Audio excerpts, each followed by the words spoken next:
The scene begins with the protagonist recalling past events. He remembers a day when countless ominous black monoliths descended from the sky. Barriers were deployed soon after, but monsters later identified as disaster beasts broke through and invaded the human world.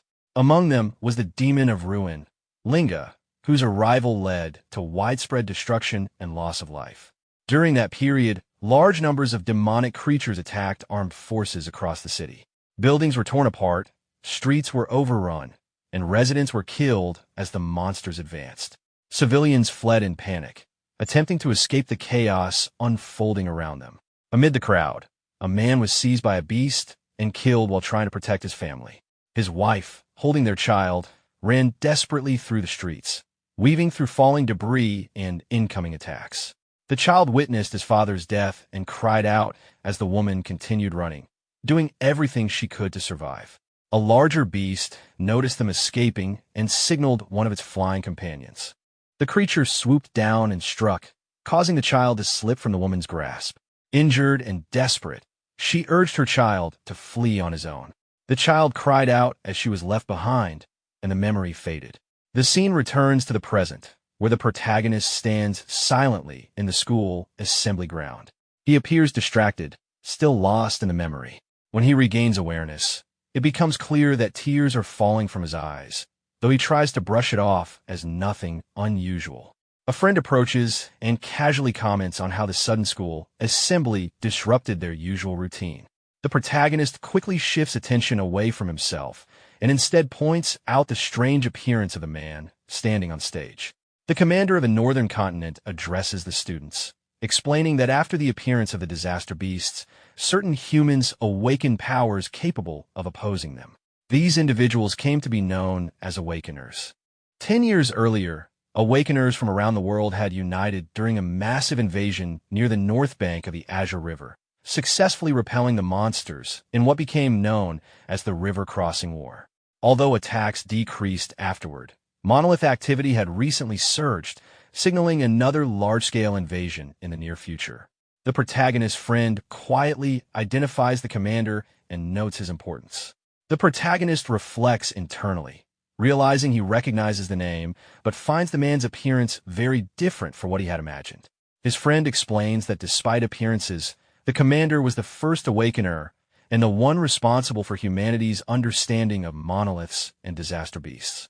He also mentions that even the most renowned awakeners were once his students. The commander continues, revealing that recent research suggests ordinary people have a chance to awaken simply by touching a monolith. The purpose of the assembly is announced clearly. Students are being given the opportunity to awaken and prepare for the coming war. The crowd reacts with excitement and tension as a monolith rises from the ground. Students express amazement and hope, dreaming of becoming awakeners themselves. The protagonist's friend becomes enthusiastic at the possibility, while the protagonist responds with a cold sense of anticipation.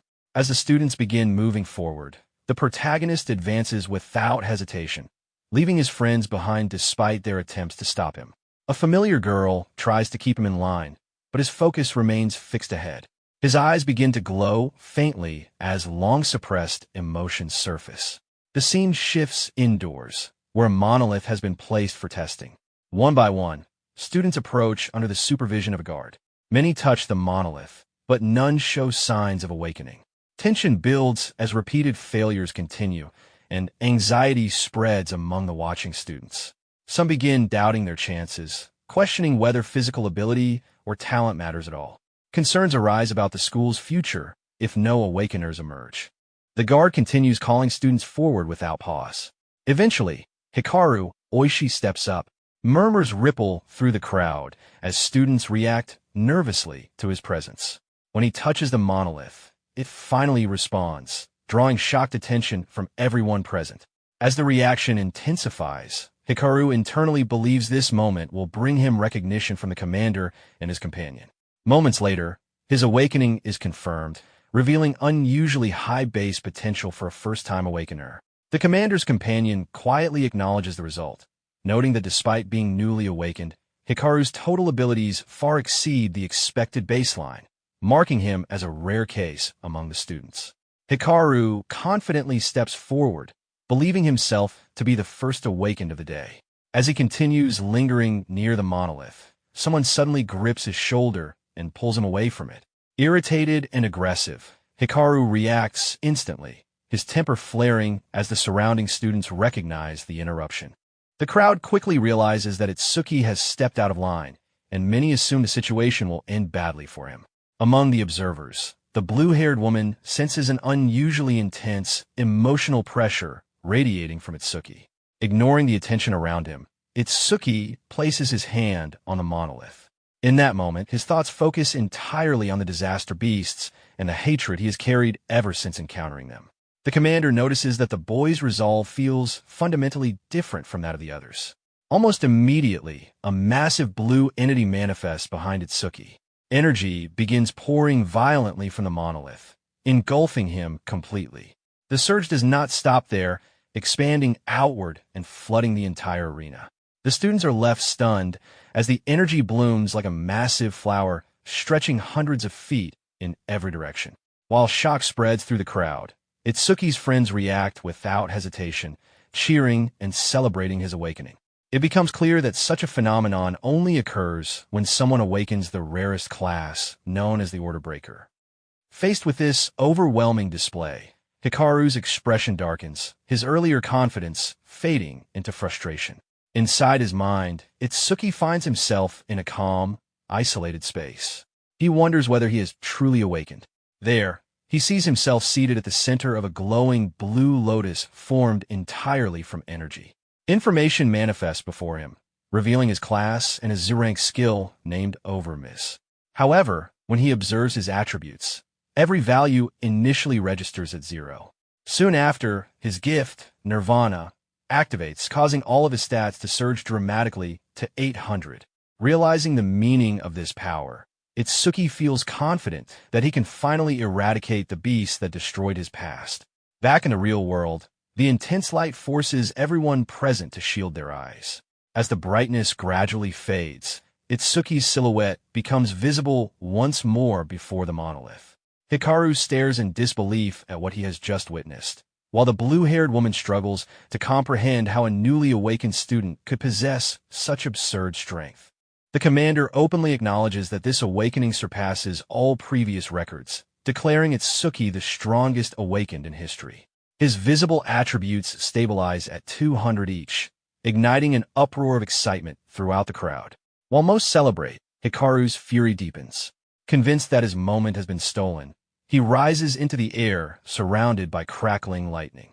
Acting on pure resentment, he launches his newly acquired ability toward Itsuki. As the attack advances, Itsuki's power automatically begins analyzing the technique at extreme speed. The lightning crashes violently into the ground, but Itsuki is already gone. Confusion spreads as no one can locate him. An instant later, he appears directly behind Hikaru, gripping him by the head and dropping him to the ground without resistance. Itsuki calmly notes that the analysis completed quickly due to the skill's low rank, allowing him to acquire the Thunderwave ability. As the process finishes, his energy surges once again. His friends notice the glow returning and make light-hearted remarks, relieved to see him unharmed. Within that familiar mental space, Itsuki understands that he always arrives here once an analysis is complete. New details appear, showing his newly acquired skill and an additional increase in his attributes. Returning to reality, he looks down at Hikaru, who lies trembling and powerless. Surrounding students whisper in disbelief, noticing that Itsuki's lightning far surpasses the original. Itsuki himself is surprised when he realizes his total stats have climbed to 840. Suddenly, the sky darkens as heavy rain begins to fall. Moments later, a massive dark monolith descends rapidly toward the school. Recognizing the danger, the commander cancels the ceremony and orders an evacuation, certain that the attack is directed at him. While others retreat, Itsuki remains unmoving. The commander acknowledges his courage as panic spreads and students flee. The massive pillar crashes into the arena, filling the air with dust and debris. Itsuki stands alone as warnings echo from behind, but he remains resolute, his hatred for the disaster beasts resurfacing. Despite concerns that he is still a rookie awakened, He reassures his friends with calm confidence before facing the threat directly. Emerging from a monolith is a skeleton soldier, the same type of creature responsible for his parents' deaths. Its stats reveal a total far below Itsuki's own. Seeing this as a test of his newly gained strength, Itsuki charges forward without hesitation. The collision sends shockwaves through the arena as his lightning-coated strike shatters the creature's chest, launching it backward and breaking it apart. The observers are stunned, but the commander quickly points out that the skeleton possesses a dangerous ability known as bone fire, capable of incinerating anyone who touches it. Blue flames engulf Itsuki, drawing cries of despair from his friends and twisted satisfaction from Hikaru. Inside the flames, Itsuki's analysis activates once more. Despite the damage, the commander senses that the boy still has untapped potential. Within his mind, Itsuki relives the memory of his mother being consumed by similar flames while protecting him. As the analysis reaches completion, he realizes the battle is far from over. A blue lotus blooms again as Itsuki re-emerges from the fire, completely restored. His new ability manifests, healing his injuries and further strengthening him. His friends react in disbelief as he stands unharmed. The blue-haired woman questions the limits of this recovery, curious whether such regeneration has any boundaries. The skeleton soldier roars in confusion as its fire proves ineffective. Itsuki activates his newly acquired power, forming black ice armor around his body. Flames wash over him without causing harm, while lightning and ice merge seamlessly, amplifying his combat ability. Shaping the ice into a draconic form, he charges forward at overwhelming speed before creating a massive blade of ice and thunder. The strike lands cleanly, annihilating the creature instantly. The arena falls silent as the remains scatter. Even seasoned observers struggle to believe what they have witnessed. Itsuki's armor dissolves as attention turns back to him. His friends rush over, relieved by his victory, while he looks around, noticing someone missing from the crowd. As order is restored, the commander instructs his assistant to handle the aftermath. Speculation spreads about Itsuki's future, but before any conclusions can be drawn, a presence behind him captures his attention. Turning around, he finds himself face to face with the commander, who studies him with unwavering seriousness. While other students watch from afar, the commander approaches and acknowledges that Itsuki is far from ordinary. Sensing the deep rage and hatred within the boy's heart, he expresses a desire to understand the source of those emotions. Itsuki reveals that everything began 10 years earlier, on the day his parents were killed by a disaster beast. The memory resurfaces clearly in his mind, showing his younger self frozen in fear as the attack unfolded. He remembers crying helplessly, unable to understand what was happening. He narrowly survived that day only because an awakened appeared at the last moment and drove the creature away. In her final moments, his mother urged him to move forward and walk his own path, even if he had to do so alone. The child could only scream for her, overwhelmed by terror and confusion. After their deaths, Itsuki blamed himself relentlessly. That guilt lingered for a long time, eventually transforming into an uncontrollable fury. In that moment of loss, he remembers staring directly at the creature responsible and feeling a hatred so deep it consumed him entirely. His eyes burned red as he vowed to one day take revenge for everything that had been taken from him. Returning to the present, Itsuki finishes recounting his past. Tears remain in his eyes as he swears to eliminate every monster without exception. When questioned about why he still cries despite harboring such hatred, he explains that ever since that day, only his right eye sheds tears, serving as a reminder that his hatred must never fade. The commander invites him to become his student and to join the Saviors League. He explains that it is a global organization composed of the strongest awakened, all dedicated to fighting the disaster beasts. Its members receive elite training and generous monthly rewards, but he also makes it clear that nothing comes without cost. Saviors fight on the front lines, risking their lives to protect humanity. Itsuki shows no interest in rewards or resources. What matters to him lies elsewhere. With unwavering resolve, he declares his desire to become a savior and fight on the front lines. The commander explains that to qualify, he must place within the top 100 in a tournament of over 1,000 participants. He mentions the standing record of 115,000 points, set 11 years earlier. Itsuki immediately recognizes the name of the hero known as the light of humanity and the strongest awakened in history. The commander admits that comparing anyone to such a figure is unreasonable, yet states that Itsuki possesses the potential to eventually stand beside him. Hearing this, Itsuki confidently declares that he will surpass the legendary hero. The boldness of that claim draws a rare glimmer of interest from the commander. A memory surfaces of the hero reflecting on the need for a new successor to rise and carry the war forward. In the present, the commander acknowledges that the presence he had been waiting for has finally appeared. Itsuki is then taken to a new location and observes a massive structure before him. The commander explains that the stone monuments function as gateways to the world of the disaster beasts. If the monsters are slain without destroying the portals, more will continue to emerge. The facility exists to isolate these monuments and also serves as a training ground for awakened individuals. He describes it as a stage notorious for its danger and known among awakened as the Rookie Graveyard. The commander notes that even the legendary hero required over 3 minutes to clear it during his rookie days.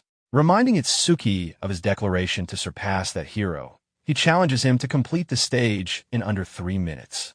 If he succeeds, the commander promises to officially take him on as a student. As they enter the facility, onlookers quickly recognize the commander and begin speculating about the young man accompanying him. Itsuki notices the attention and wonders about the commander's reputation. Inside, the environment reveals that the beasts within possess far greater strength than ordinary opponents. A crowd gathers, forming opinions about Itsuki, with some dismissing him outright. He proceeds to register for entry and chooses to enter alone, surprising those around him. Skepticism spreads, and some view his decision as reckless. Despite warnings and mockery, Itsuki remains unmoved. He makes it clear that his sole purpose there is to fight. After receiving clearance, he approaches the gate and prepares himself, remembering the promise to complete everything within 3 minutes. Once the challenge begins, he moves immediately, his eyes glowing red as he runs across the vast interior of the stage. The space is far larger than he expected, and he soon senses enemies closing in. A wooden monster emerges and attacks, but its strength proves insignificant. Without hesitation, Itsuki forms an ice weapon and charges forward. His confidence grows as he faces a gathering horde of similar creatures, all converging on him at once. Outside the stage, concern arises over why such a dangerous area was chosen for a rookie. Memories surface of the legendary hero effortlessly destroying a near-invincible beast, his expression cold and detached, more godlike than human.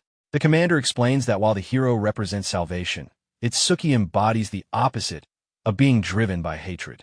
Though unrefined, his potential is undeniable.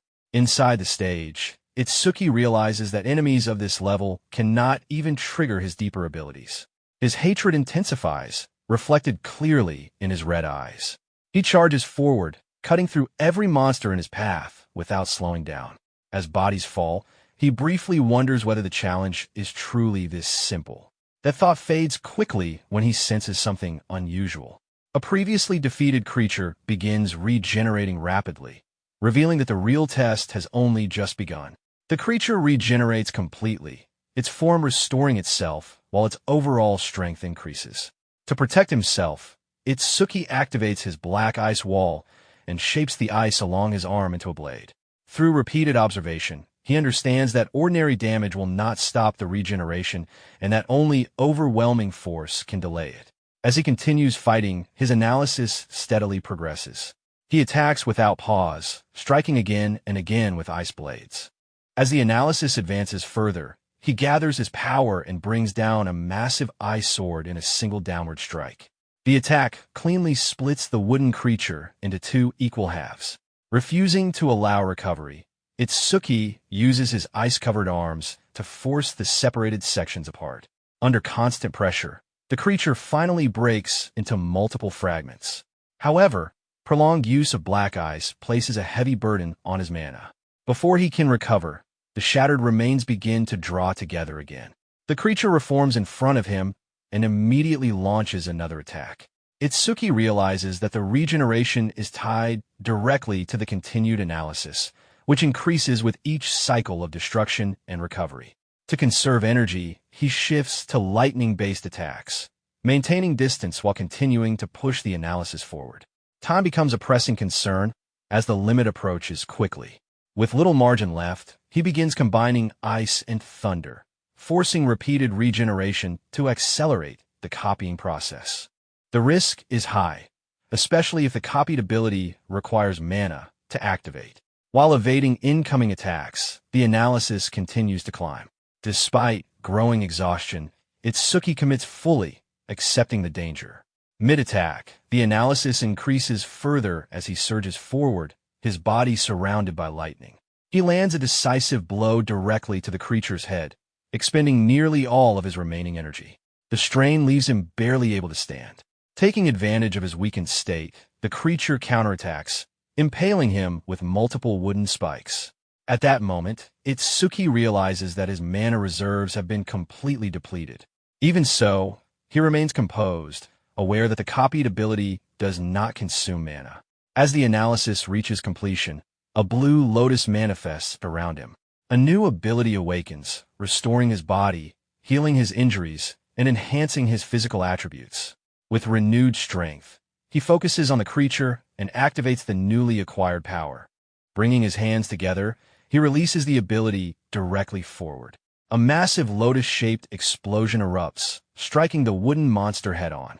The impact spreads outward in a destructive wave, obliterating the creature and scorching the surrounding area. When the aftermath settles, nothing remains of the monster. Itsuki observes the result calmly, noting the effectiveness of the new ability and realizing that his mana has also been restored. Amid the lingering smoke, he notices a glowing green crystal resting on the ground. Outside the stage, concern grows as time continues to pass. Assumptions form that clearing the stage so quickly would be impossible, even if defeat itself was unlikely. Moments later, the display confirms completion, revealing a newly set record. The result leaves the observer stunned, as the clear time is shown to be just over 2 minutes. Shortly after, Itsuki exits the portal and collapses from exhaustion. Despite his condition, the record stands confirmed. The crowd reacts strongly, surprised that a level 0 rookie surpassed a long-standing benchmark by a wide margin. Once he regains his footing, Itsuki approaches Mendue Izumi and formally acknowledges him as his master. Mendue accepts him as a disciple, visibly pleased in a way rarely seen. His assistant notices the change immediately, recognizing how unusual the reaction is. While many are shocked by the announcement, doubt still lingers among some observers. Noticing the situation, the receptionist approaches with an apology and presents a small gift. Itsuki accepts it without resentment, understanding her earlier concern. His calm response leaves her visibly flustered. Soon after, the blue-haired woman signals that it is time to leave. The commander suggests increasing the difficulty, explaining that the previous stage no longer presents a challenge for Itsuki.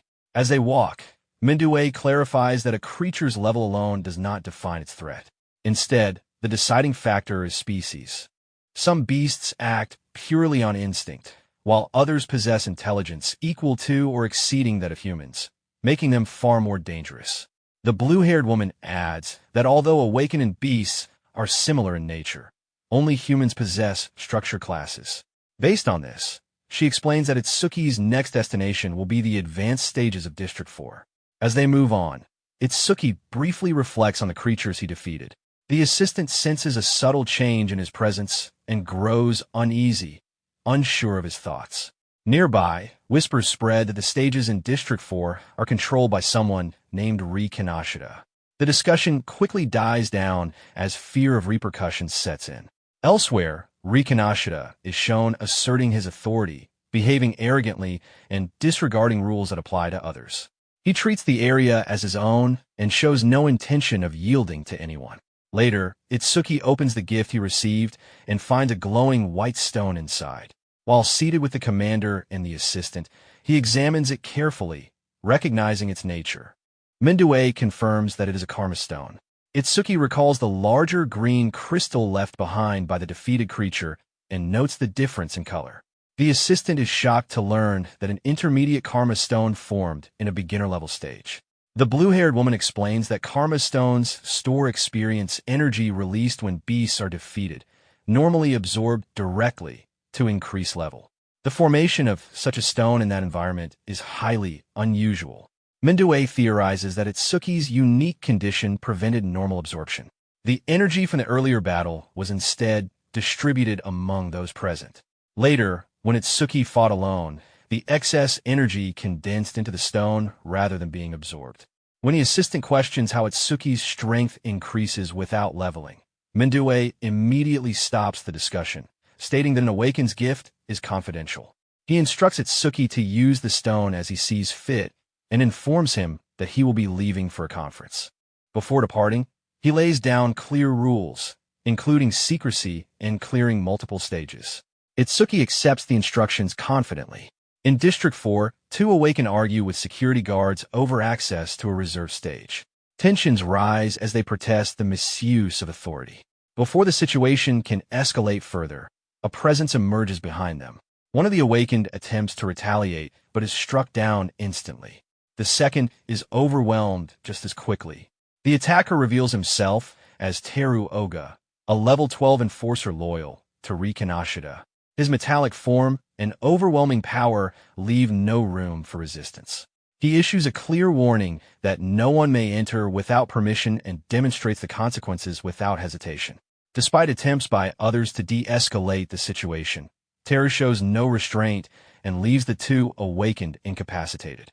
At that moment, Itsuki and the blue-haired woman arrive, moving toward the injured individuals as attention turns toward the enforcer.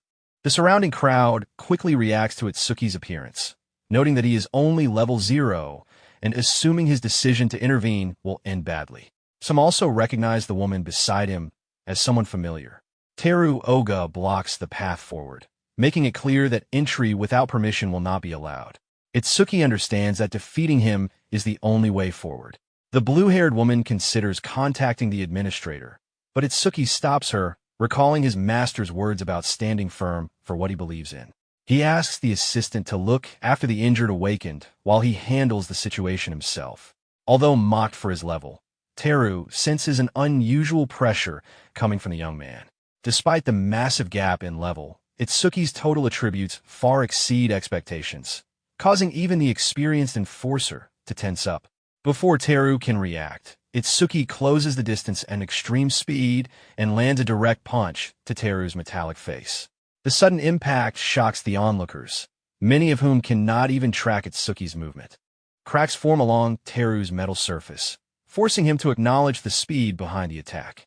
However, he quickly retaliates with a powerful kick, sending Itsuki flying backward. Realizing brute force alone will not be enough, Itsuki activates Thunder Wave to enhance his agility and combat efficiency. The enemy's metallization ability begins to be analyzed, progressing steadily as the fight continues. Itsuki understands that striking exposed, non-metallized areas will be the key to victory.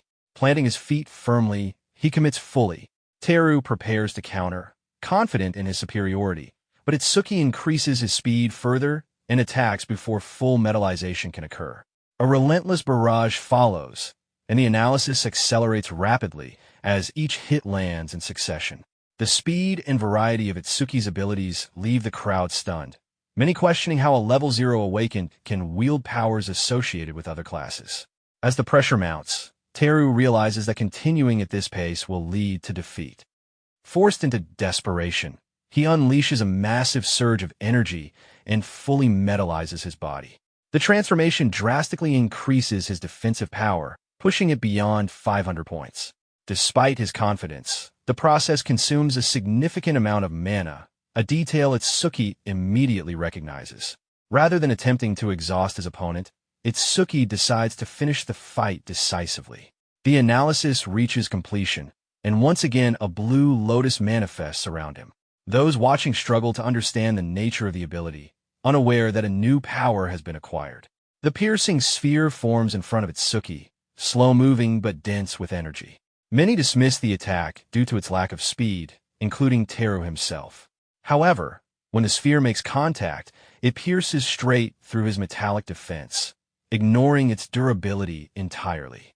The attack passes through his body, shattering the belief in his absolute defense and leaving him incapacitated.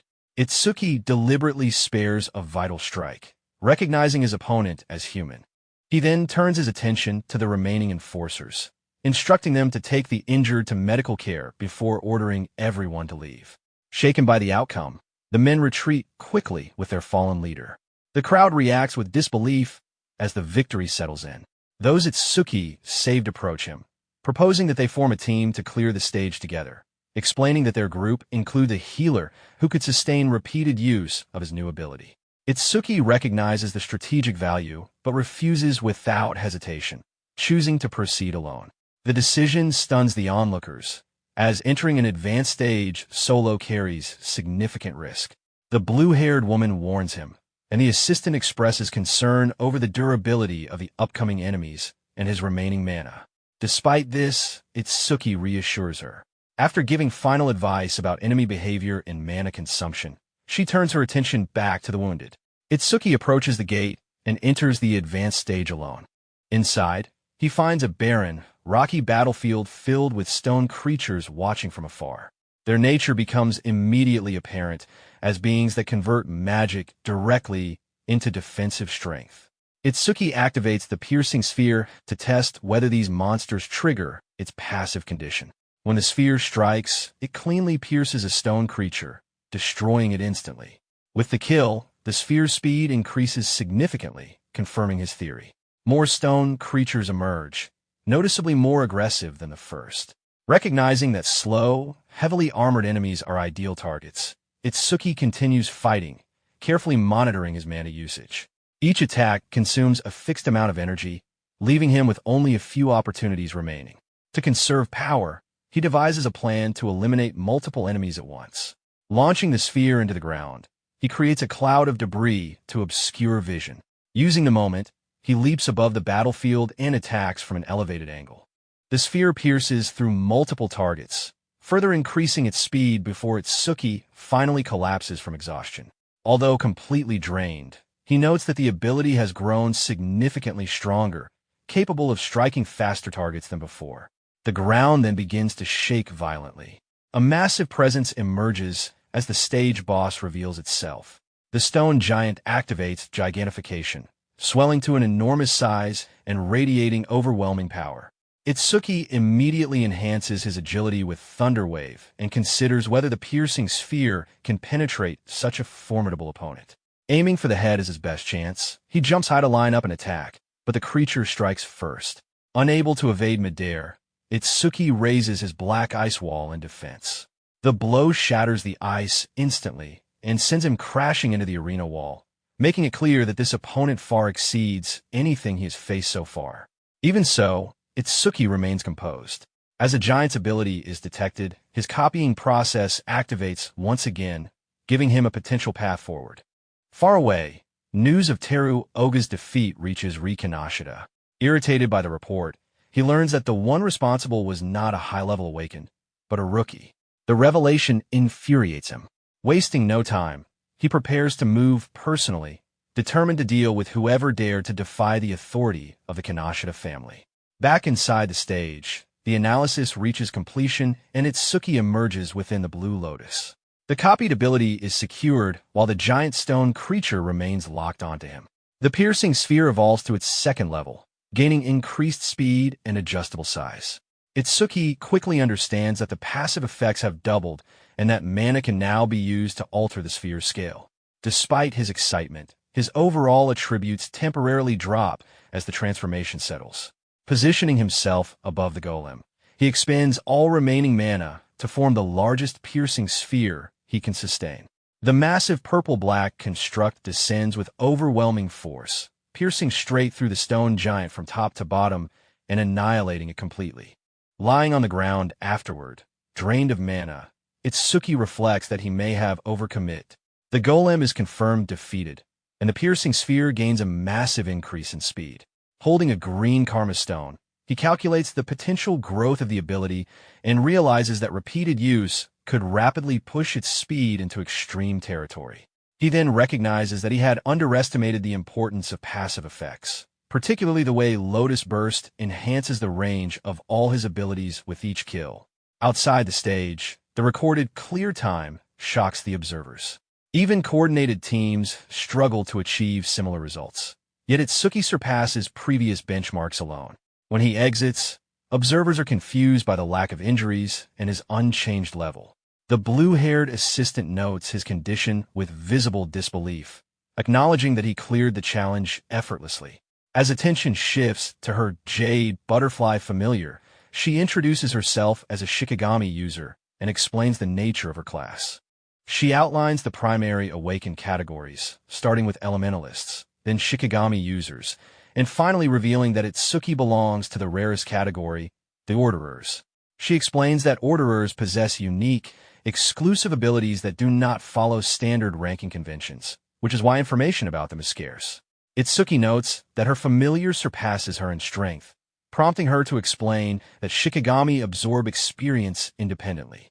Sensing the dark intent behind his observations, she grows uneasy but continues explaining. She describes the final class as too sensitive to discuss further and shifts the topic, informing him that the awakened he saved has recovered. With the current stage locked by cooldown, Itsuki decides to focus on strengthening Lotus Burst. He asks about a location suited for large-scale combat. The assistant identifies the Locust Desert, a hazardous area filled with countless low-level monsters. Despite her warnings, Itsuki remains confident and proceeds. Elsewhere, Rikanashida arrives too late, learning that his target has already moved on. Furious at being outpaced, he orders his men to deploy a tracker to follow residual mana traces, determined to capture the culprit alive. In a separate location, an assassin attempts to hide, believing himself safe, only to be ambushed by a massive red-eyed wolf. From above, the tracker Charles observes calmly as his familiar, Mort, executes the kill. Afterward, Charles receives word of Teru Oga's defeat and recognizes that a new target has emerged. Meanwhile, Itsuki and the assistant arrive at the Locust Desert. The environment is barren and unsettling, with no staff present due to the extreme danger. Skeletal remains confirm the threat posed by the endless swarms. Unfazed, Itsuki enters the stage alone. Inside, the desolate field is overrun by low-level locusts. Despite their weak individual strength, their numbers are overwhelming. Activating Lotus Burst, Itsuki allows the swarm to converge before unleashing wide-area explosions that annihilate them in waves. With each use, the skill's range expands rapidly. However, the absence of a completion signal alerts him that something is wrong. New swarms continue emerging endlessly. Realizing the presence of a hidden boss with a reproduction ability, Itsuki continues fighting to force further analysis. Explosion after explosion wipes out thousands, yet the numbers never diminish. Eventually, the source reveals itself as a locust queen, concealed underground and commanding infinite reproduction. With mana nearly depleted and the analysis close to completion, Itsuki presses on until a new ability is finally acquired. The newly gained mana sense restores energy based on detected enemies and grants an enormous detection range. Fully restored, Itsuki locates the queen instantly. Combining his enhanced piercing sphere with accumulated passive bonuses, he launches a decisive attack that tears through the ground and obliterates the boss. Appearing immediately afterward, he finishes the queen without resistance. Deprived of leadership, the remaining locusts descend into chaos and are swiftly eradicated.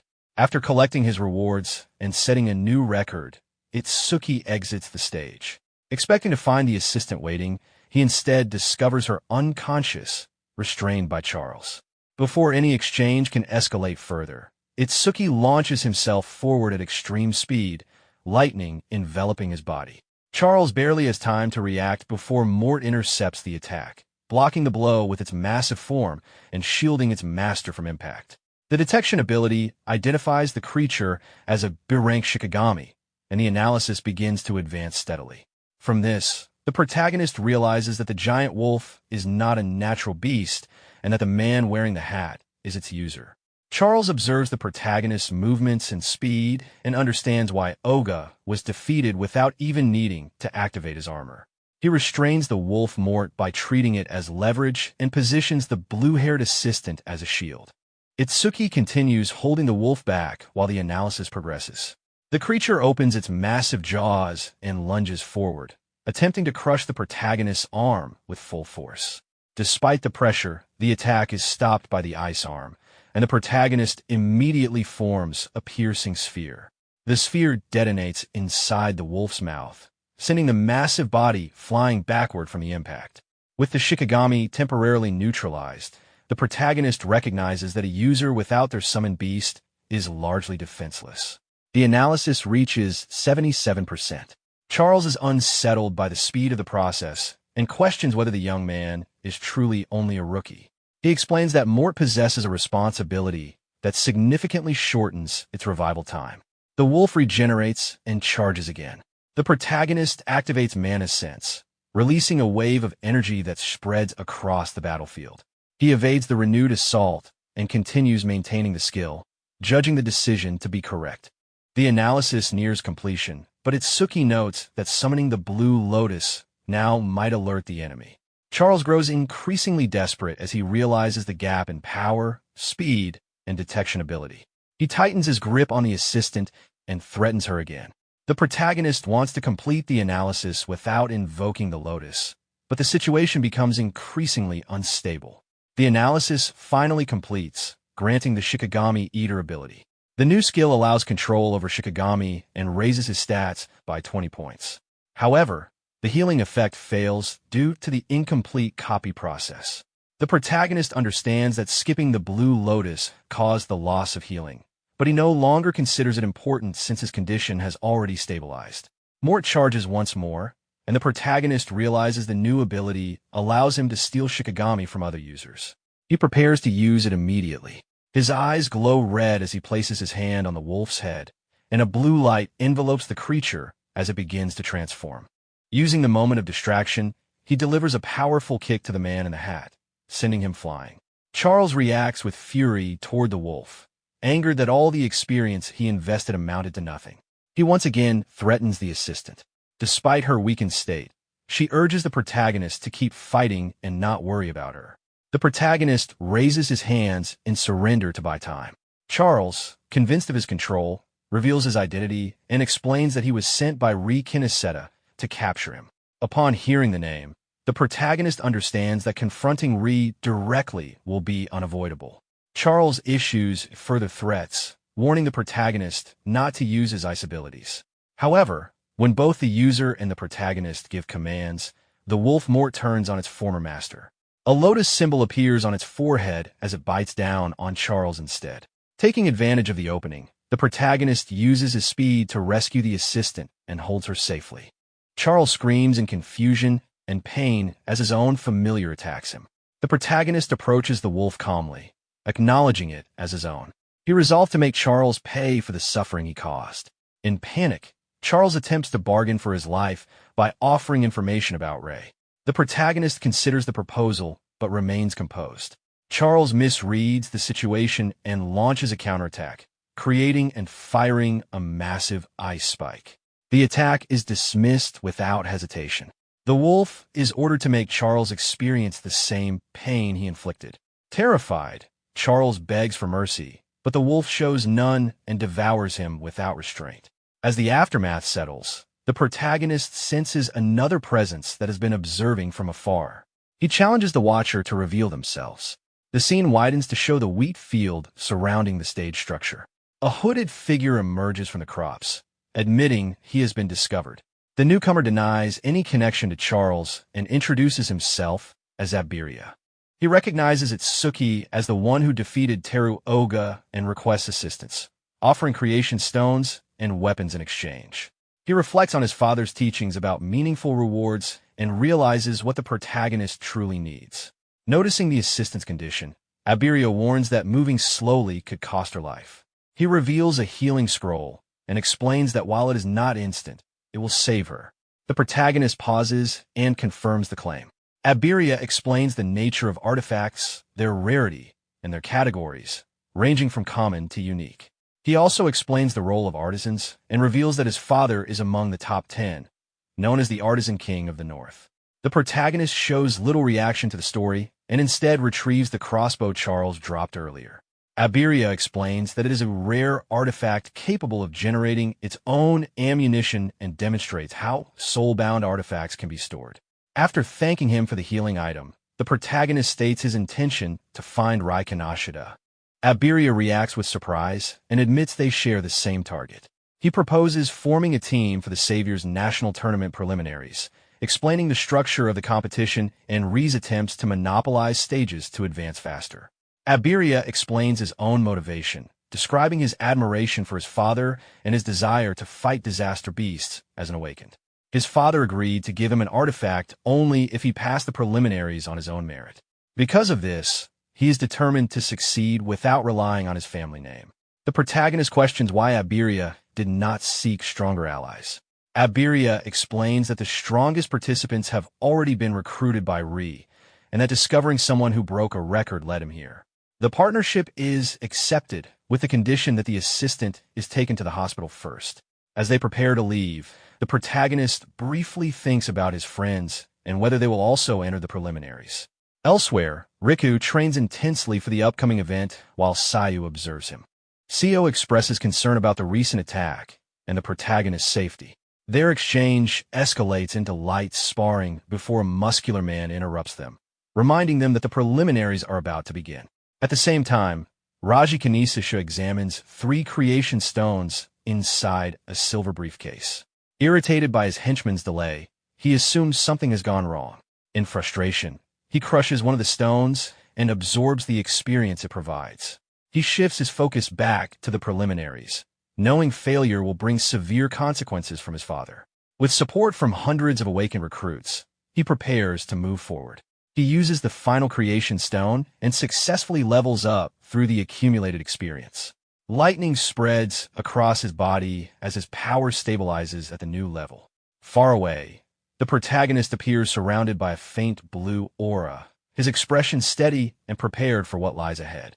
Inside a hospital room, the protagonist apologizes to the commander for Aya's condition.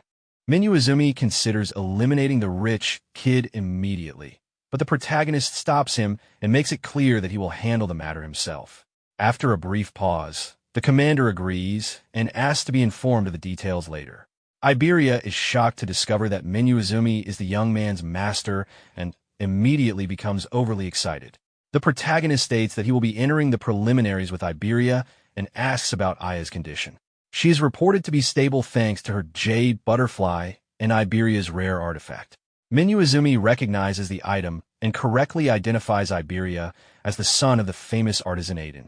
Startled that the commander knows his father, Iberia attempts to carry himself more seriously but ends up misspeaking out of nervousness. The mistake leaves everyone momentarily stunned before the commander calmly corrects him. Completely embarrassed, Iberia fixes his statement. Minyu thanks him for saving his daughter and mentions that he plans to visit Aiden after the tournament. He then instructs both young men to prepare, informing them that he and Aya will be watching the next day. With confidence, the duo agrees and assures him they will pass the preliminaries. Aya comments that her father has always liked the protagonist, recalling how she was often taken along to his meetings. Minyu then explains that, due to past trauma, the protagonist has a strong self-destructive tendency, but that tendency weakens significantly when there is someone nearby he wants to protect. Because of this, he deliberately placed his daughter by the young man's side, assigning her the role of becoming his closest friend and the person he would most want to protect. He then reveals that the attack on the school was not accidental, but a deliberate act. The number of traitors aligned with the beasts is increasing, and humanity's situation is worsening. Even so, he expresses firm belief that the protagonist will change that future and become a guiding light for humanity. The scene shifts to the Northern District 4, where the tournament preliminaries are being held. Upon arrival, the protagonist and Iberia see that the number of participants has risen from 3,000 to 5,000. The increase irritates Ri, who views it as unnecessary interference. Seo and Rika notice that Ri's allies are marked with red ribbons for identification. Soon after, Soryu appears to explain the rules.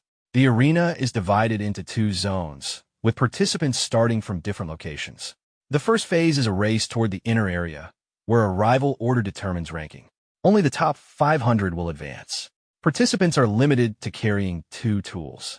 Iberia draws the protagonist's attention to this restriction as Riku observes the function of the bracelets. Sayo notes how ruthless it is to eliminate thousands in the opening phase. Ri arrives with his henchmen and asserts control, ordering everyone not to move ahead of him. Iberia recognizes the awakened fighters re-recruited and quietly plans to act once an opening appears. However, the protagonist walks straight toward them without hesitation. The henchmen immediately notice the absence of a red ribbon, leaving Iberia stunned by his partner's behavior. The signal is given, and the first phase begins as participants rush forward. Observers comment that enthusiasm alone is meaningless without ability. Past tournaments are discussed, including rare cases of high-level rookies. Rumors circulate about a gifted student, which Commander Minuizumi quietly confirms. This draws interest from the officials, who begin scanning participant data. Several candidates are dismissed due to mediocre aptitude or support roles. One unusually high-level rookie briefly draws attention. But Minuizumi does not agree with the assessment. The discussion shifts to curiosity about level 0 participants. Back in the arena, Ri and his henchmen mock the protagonist. He remains unfazed and activates one of his artifacts, standing his ground. Ri is surprised by the reaction and attempts to assert dominance. The protagonist meets his gaze calmly, making it clear he is not intimidated. Ri assumes the young man is a disposable pawn and orders his men to seize him. Lightning begins to surround Ri as his subordinates move to encircle the pair. One of them dismisses the situation entirely, confident in the numerical and level advantage. Iberia knows he could handle one opponent, but believes facing 4 is unrealistic. He prepares to activate an artifact, but the protagonist stops him. The lead henchman openly underestimates the protagonist, convinced the encounter will be effortless. Without hesitation, the protagonist steps forward and confronts him directly. The sheer audacity leaves the henchman stunned before he breaks into laughter, joined by the others. One of the men who had previously lost to the protagonist observes with interest, finding his attitude familiar. Before the taunts can escalate further, the protagonist delivers a clean, decisive punch to the henchman's face, knocking him unconscious instantly. Standing over him, the protagonist remains composed. The remaining henchmen are shaken, struggling to understand how someone 7 levels lower achieved this. Confusion spreads among them, though one tries to dismiss it as luck. Another, growing irritated, unleashes a powerful fire-based attack. The speed of the assault leaves Iberia momentarily frozen, unable to react. When the flames subside, the protagonist emerges unharmed, shielded by a black ice wall. Iberia watches in disbelief as the realization sets in that the attack was fully blocked. The protagonist calmly signals for Iberia to step back, making it clear he intends to handle the fight alone. The masked henchman is left staring in shock, unable to comprehend how ice was used without a water elementalist present. The protagonist provokes another attack, stating that he will not defend himself this time. The opponent assumes it is a bluff and accepts, while the young man calmly maintains his stance. The masked fighter gathers everything he has left and releases his strongest fire technique, determined to finish the fight in one strike. The protagonist remains completely still. Even with the increased output, he recognizes it as the same type of attack. From the outside, it appears reckless, and some observers believe his strength already rivals that of a higher-level awakened.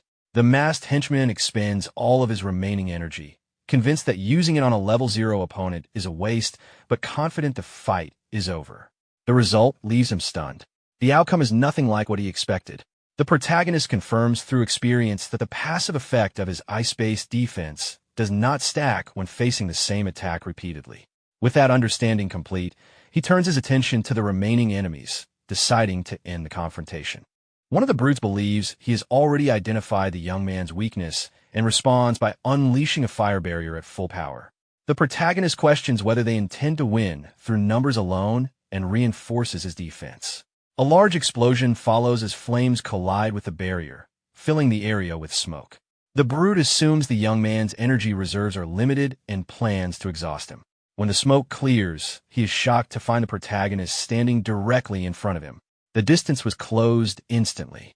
The protagonist notes that the defensive effect triggered only once during the exchange. The brute attempts to compensate with raw strength, but the protagonist calmly questions whether any real force is being used at all. With a single strike, he sends the man flying, removing him from the fight. Observing the aftermath, the protagonist realizes how the defensive calculation functions and shifts his focus to the last two opponents. Both remaining enemies rely on lightning-based abilities. Recognizing the opportunity, he engages them directly. They launch their combined attack, but the protagonist absorbs the impact and counters without hesitation. Moments later, both collapse, unable to continue. With the skirmish over, the protagonist briefly reflects on how easily the encounter concluded. He understands that the lightning-based passive functions the same way as his ice defense, activating only once per target. Iberia looks over the fallen opponents in disbelief, openly impressed by the outcome. He admits he expected a difficult battle and never imagined the fight would end so decisively. One of the defeated men, still conscious, struggles to understand how someone labeled as level 0 could overpower them so thoroughly. Iberia approaches with visible excitement, making a bold declaration about their partnership. The protagonist ignores the theatrics entirely and moves forward, pulling Iberia along and reminding him of their actual objective. The injured henchman remains confused by the nickname Iberia chose and dismisses it as unimpressive. Elsewhere, a bespectacled observer notices the disturbance and assumes the level 0 participant should have been eliminated by now. However, he recognizes the presence of a beast that once belonged to Charles and quietly notes that few individuals outside the alliance would have been capable of subduing him. Another participant boasts about his speed while overtaking others, only to be struck suddenly by a bolt of purple lightning. He collapses in pain, unable to understand how he was attacked mid-sprint. The bespectacled man steps on him without hesitation, his body crackling with energy, making it clear that running ahead was a mistake. He orders his group to conserve their strength and ignore anyone unworthy of their attention. From a distance, a woman remarks on the arrogance of the administrator's son from District 4. Despite her disapproval, she acknowledges that his behavior does not violate any rules. Confident in his position, the rich kid advances, certain he will easily clear the next phase. The scene shifts to the inner area, where early arrivals gather and wait. The rich kid arrives first and displays open satisfaction with his performance. Suddenly, a bolt of blue lightning cuts through the sky, forcing him to turn around in shock. In the rain, the protagonist and Iberia emerge together. The henchmen are stunned, unable to believe the pair survived. The rich kid assumes his subordinates must have been bribed, unwilling to accept the truth. Iberia recognizes that reaching this point was only possible because the protagonist eliminated every obstacle along the way. Uninterested in lingering, the rich kid prepares to move on and orders his remaining forces to deal with the two intruders. Iberia freezes when he realizes how many enemies remain, but the protagonist calms him and signals for him to shield his ears. A powerful lightning shockwave erupts, sweeping through the area and throwing the surrounding henchmen aside.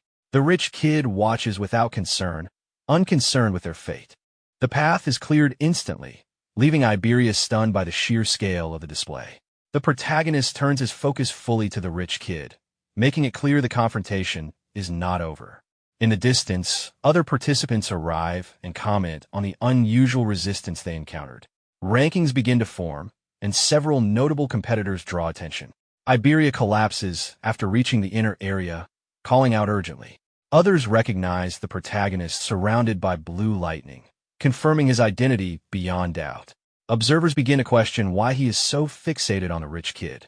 Concerned by the escalation, Izumi quietly instructs a senior awakened to intervene if the situation spirals out of control. The senior watches with interest, impressed by the young man's speed and wondering how it compares to his own past. Irritated, the rich kid prepares to escalate the situation further, framing it not as a battle, but a one-sided elimination. His forces regroup and charge all at once toward the lone figure standing in their path. One attacker launches a full-powered strike, only for the protagonist to stop it with a single hand. The counterattack follows immediately, sending the attacker flying with overwhelming force. The remaining henchmen hesitate, but attempt to reassure themselves through numbers alone. The protagonist advances without hesitation. With decisive intent, he releases a massive burst of power that engulfs the area, knocking every remaining enemy to the ground. Observers across the arena react in disbelief at the scale of destruction. As the dust settles, the protagonist stands alone at the center, having restrained himself intentionally. All opposition lies defeated. He faces the rich kid directly, leaving no room for escape. Terrified, the rich kid struggles to comprehend how one person could overwhelm so many. He lashes out with a powerful lightning-based attack, but the protagonist avoids it effortlessly, reinforcing the difference between them. Realizing defeat is inevitable, the rich kid panics and calls for outside intervention. A red-eyed man appears, unconcerned with protocol. The rich kid openly relies on him, confident in the difference in power. From above, a senior observer signals approval for the intervention. At the same time, the protagonist senses a powerful presence approaching at extreme speed, recognizing that the situation has escalated beyond the preliminary stage. As the analysis continues, the protagonist realizes that the threat is not limited to a single opponent.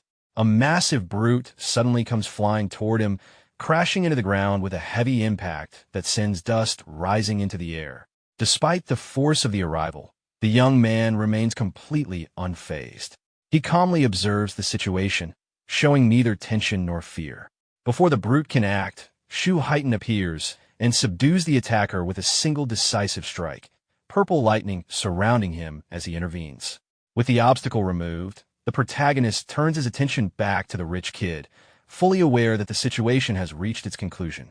Desperation drives the rich kid to invoke his family's influence in an attempt to save himself, but the attempt fails completely. The protagonist advances without hesitation, striking him down and leaving him writhing on the ground. Looking at the fallen body, he makes it clear through his actions that this outcome is the result of everything the man did to IA. From a distance, the blue-haired woman witnesses the scene and becomes visibly flustered by what she sees. Her father notes that the rich kid has already been defeated and briefly wonders why the protagonist is now looking in their direction. The analysis reaches its final stages, and the young man deliberately pauses it, conserving his stamina for later. At that moment, a familiar voice calls out to him. He turns instinctively, immediately recognizing who it is. Sayo and Riku finally arrive, relieved to see him safe. Concerned about the heavy rain, Sayo urges him to move inside, worried about his condition. The moment becomes emotional as Riku and Iberia rush forward and cling to him, overwhelmed with relief. Riku eyes the blonde suspiciously, clearly displeased by how close he is, while Iberia confidently presents himself as the protagonist's partner. The reaction from the group is mixed, ranging from surprise to disbelief, and the tension dissolves into light teasing as Iberia enthusiastically insists on naming their duo. Soon after, the announcer declares the end of the first phase. Only 500 participants remain, and the rest are eliminated. The second phase is announced, explaining that each participant will now fight beasts alone for a full hour inside the arena. Iberia is visibly shaken by the idea, while the others quietly prepare themselves. Above the arena, Shu Heighten watches with clear excitement, eager to see what the rookies will reveal. Rankings from the first phase are displayed, and the participants are drawn toward the massive arena where the second phase will unfold. As they enter, the atmosphere grows heavier. Rika comments on the darkness of the place and questions whether the protagonist's level truly remains fixed at 0. Iberia also wonders how he continues to grow stronger, but Sayo quickly shuts down the curiosity, reminding them that the abilities of order breakers are not meant to be discussed. High above, the organizers gather, and the presence of legendary figures draws attention from everyone present. The rules of the second phase are laid out clearly, with points awarded based on difficulty, ranging from beginner to nightmare. Each victory allows a brief rest before progressing further. Some participants boldly declare their intent to challenge the highest difficulty immediately. The protagonist, however, calmly raises a question regarding the limits of the nightmare class. His inquiry draws ridicule from others, who believe he lacks the ability to even clear the lowest tier. The announcer explains that there is no true upper limit, and the significance will become clear once a nightmare beast is faced. The revelation that points now contribute toward the main tournament and alliance membership shocks many, forcing them to reassess their strategies. The second phase begins. The arena initially appears no different from other stages. A group of low-level Calamity Hounds emerges, and the protagonist swiftly engages them, eliminating the entire group in a single instant.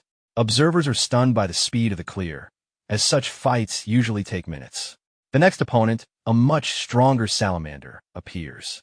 Flames engulf the area as it attacks, completely surrounding the protagonist. Concern rises among the spectators, but moments later, he emerges unharmed, fully protected. He closes the distance and cleaves the creature apart in a matter of seconds, securing another swift victory. The deliberate nature of his approach reveals his intent to strengthen himself through every encounter. Without resting, he immediately advances to the next challenge. A powerful electric rhino appears, known for its devastating charge and paralyzing lightning.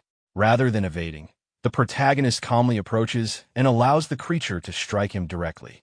The impact sends him flying, but a protective aura prevents serious injury.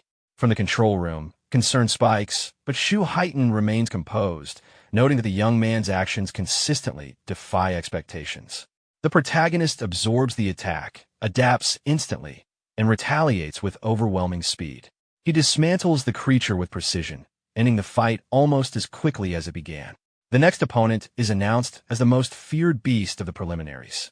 A massive purgatory giant appears, towering over the arena with its armored body, chains, and brutal combat abilities. Without hesitation, the protagonist launches his attack and destroys the creature almost immediately. The speed and efficiency of the victory leave the observers speechless. While others across the arena continue their own battles, some struggling and others advancing steadily, the protagonist moves on without pause. The control room descends into disbelief as his performance continues to surpass expectations. At Shu Heighten's command, the difficulty is increased further. Two massive giants appear at once, charging toward him with full force. The protagonist calmly prepares his next strike, unfazed by the numbers, and eliminates one of them almost instantly, continuing his relentless advance. The announcer reacts in disbelief, questioning whether the sphere has any upper limit to its power. Shu Heighten, however, recognizes that while the ability is overwhelming, it carries a fatal weakness. At that moment, the remaining giant launches forward with absurd speed. The sudden movement catches the protagonist off guard. The creature's speed exceeds anything he has faced before. Inside the control room, the staff note that giants are often mistaken for slow beings due to their massive size. In reality, these giants belong to a fast and agile type. Their lack of mana is compensated by overwhelmingly high physical attributes, far surpassing normal standards. Realizing the danger, the protagonist hastily forms another sphere, attempting to strike before the giant closes the distance. The attack travels directly toward the monster, revealing its high agility and defense. Yet, to his shock, the giant avoids the sphere entirely. The control room quickly understands the situation. The sphere's travel speed is insufficient, and the previous hit relied on the creature's roar to connect. Without increasing its speed, progress is impossible. The giant retaliates with a powerful punch. The protagonist narrowly avoids it as the blow crashes into the arena floor, releasing violent shockwaves. Debris, dust, and shattered ground spread outward from the impact. Facing the situation, the protagonist understands that the attacks are avoidable and that a change in approach is required. Shu Heighten observes that continuing to rely on the same skill suggests a lack of remaining options. However, the protagonist shifts tactics, deciding to close the distance instead. He activates Thunder Wave, lightning enveloping his body and drastically increasing his speed. Both combatants rush toward one another. The giant throws another full-force punch, smashing the ground and carving out a crater. Despite the chaos, the protagonist advances through the dust and destruction. Inside the control room, Aju reacts in visible fear, unable to look away. The announcer panics and calls for emergency intervention, but Shurten stops the order and calmly insists on waiting. Although the giant's power is overwhelming, its attacks remain meaningless if they fail to connect. The monster attacks again, striking the ground with full force. In that brief opening, the protagonist draws its attention. The giant turns, only to realize he is already behind it. At point-blank range, the sphere is released and passes cleanly through the creature's head. Lightning still coursing through his body, the protagonist watches as the giant collapses lifelessly to the ground. The victory is confirmed. The sphere's speed increases dramatically, and a massive point gain is recorded within seconds. In the control room, the announcer and Shu Heighten observe the fallen body in silence. AIA reacts with visible relief and celebration, only to become embarrassed moments later when her reaction is noticed. The announcer remarks on her unusual enthusiasm, noting how much more expressive she has become. Shu Heighten reflects on the battle, questioning why the protagonist avoided earlier when victory was possible. The explanation is clear through observation alone. His base speed closely matches that of a purgatory giant, but once electricity flows through his body, his speed increases beyond their ability to react. Under those conditions, their attacks cannot land. With his accumulated points, first place is effectively secured. Yet the protagonist does not stop. His focus remains fixed ahead. Surpassing the strongest requires a continuous movement without hesitation. He advances as the next phase begins immediately. The third phase starts with 3 giants. The protagonist prepares himself and immediately attacks, focusing all his power on one target. Shu Heighten observes that the decision to continue is exactly what he expected. He recalls reaching phase 4 himself once, while the announcer wonders how far the protagonist can go, noting that even with exceptional physical ability, phase 3 is usually the limit.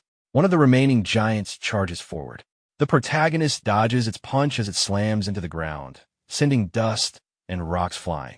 Activating Thunder Wave once more, he increases his agility, moves behind the creature, and closes the gap.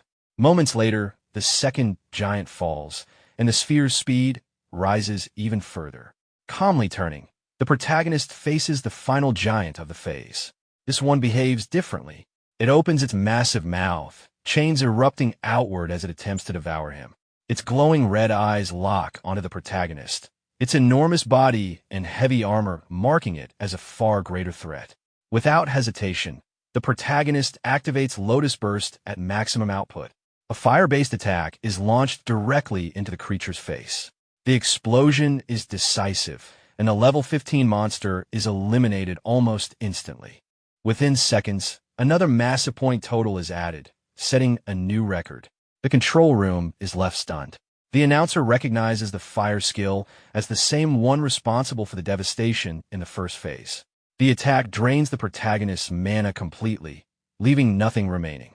However, as monsters continue to appear, his passive ability immediately begins restoring it. The fourth phase begins with 4 giants, and his mana rapidly recovers. Shurten notes that surpassing this stage would place the boy beyond all except Jin Taiwa. With visible anticipation, he watches the protagonist move forward without hesitation. The protagonist considers the growing speed of his sphere, realizing that higher velocity increases accuracy at range. With a few more increases, long-distance strikes may become viable. However, his mana remains limited, and every shot must count. Suddenly, one of the giants roars, firing chains from its mouth toward him. The protagonist prepares his sphere, but the creature acts faster than expected. The chains bind him tightly, and the giant slams him into the arena floor with overwhelming force. The impact leaves a deep crater. Completely restrained, the protagonist is unable to move. The situation becomes critical as the giant raises its massive hand and brings it down to crush him. The pressure is immense, and his body is pushed to its limit. The monster steps back, observing the destruction it has caused. Lying motionless within the crater, the protagonist is badly injured. The scene gives the impression that the battle has finally ended. Inside the control room, panic spreads. The announcer urgently calls for intervention. Cheyenne hesitates, recalling his own past and recognizing the similarity to his previous defeat. Shuen prepares to move, but the commander stops him. Izumi remains calm. He observes quietly, confident that the protagonist has not yet truly given up. Panic spreads through the control room as the announcer becomes convinced that without immediate intervention, the young man will perish. The commander, however, remains composed. He is certain that the situation has not yet reached its conclusion. When questioned, his certainty comes from the young man's eyes. Even crushed beneath overwhelming force, those eyes still burn with resolve, surrounded by a faint blue aura.